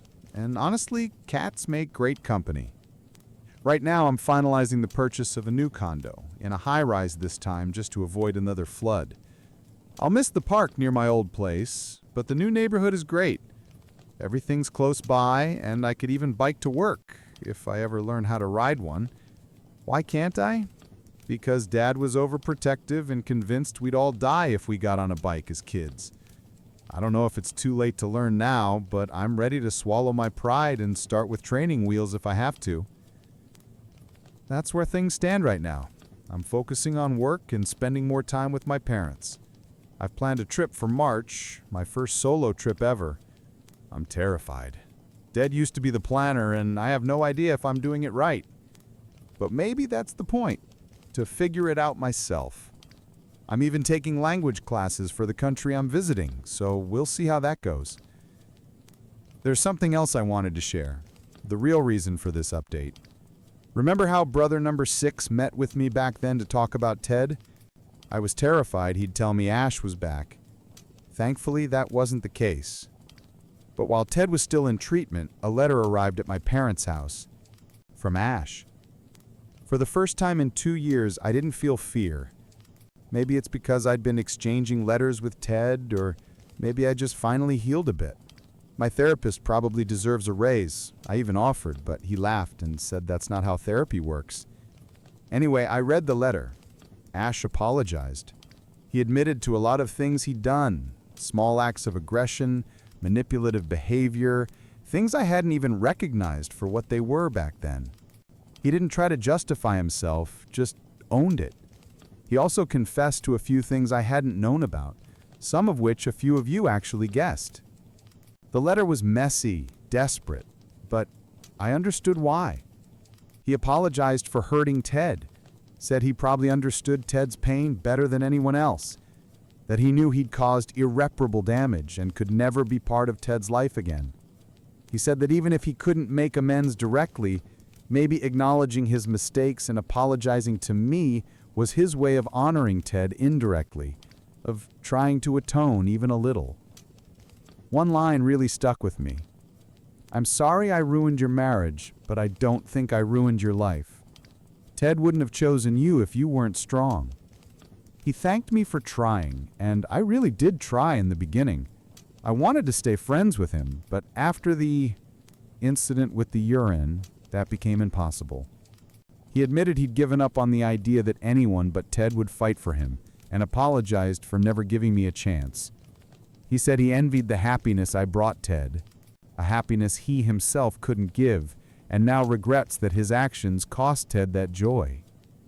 I think writing the letter was his way of easing his guilt, acknowledging what he'd done to his beloved brother, and maybe respecting Ted's boundaries in the only way he knew how. Of course, he didn't respect mine. I never told Ted about the letter, and I don't think I ever will. I told brother number 6, though. He was furious at first, but later calmed down and said it was my choice. He said the letter wouldn't really do any harm, but it wouldn't help either. If I ever do decide to show it to Ted, it should be when he's in a stable place, maybe even in therapy, with professional support. Christmas came again, and this time I spent it with my family. My sisters are amazing. Each gave me a pair of shoes representing milestones in my life, plus one empty box for the pair all buy to mark a new beginning. It was the most thoughtful, emotional gift I've ever received. I cried through most of Christmas morning. On New Year's Eve, I saw Ted again. We were both invited to a mutual friend's party. We didn't plan to spend time together, but somehow kept ending up in the same group, laughing together. When midnight hit, I was sitting toward the back, away from the couples, and he came over, sat next to me, and rested his head on my shoulder. We just sat there in peaceful silence while everyone else celebrated. It felt so good, such a relief, to have my friend back. I still love him. I probably always will. I tried keeping my distance, tried not talking to him, even slept with someone else hoping it'd help me move on, but it didn't. Maybe he's my soulmate and we'll always be drawn back to each other. Or maybe it's just habit, comfort built over so many years. I don't know. But I can't stop loving him. I love the man he used to be. I love the man he is now. And honestly, I'll love whoever he becomes tomorrow and the day after that. I won't give up on him, even if I have to give up on us. I'd rather have him in my life as a friend than lose him completely. I'm always happier when he's around. I deserve to be happy. And he makes me happy. Maybe that's wrong, maybe it's foolish, but it's the truth. Everyone keeps saying that letting go was the right thing, that he did me a favor by ending things. But I miss him. Maybe that makes me stupid, but if it does, I'll gladly be a happy fool. If he ever asks me to step back, I will. But for now, I just want to live in this moment.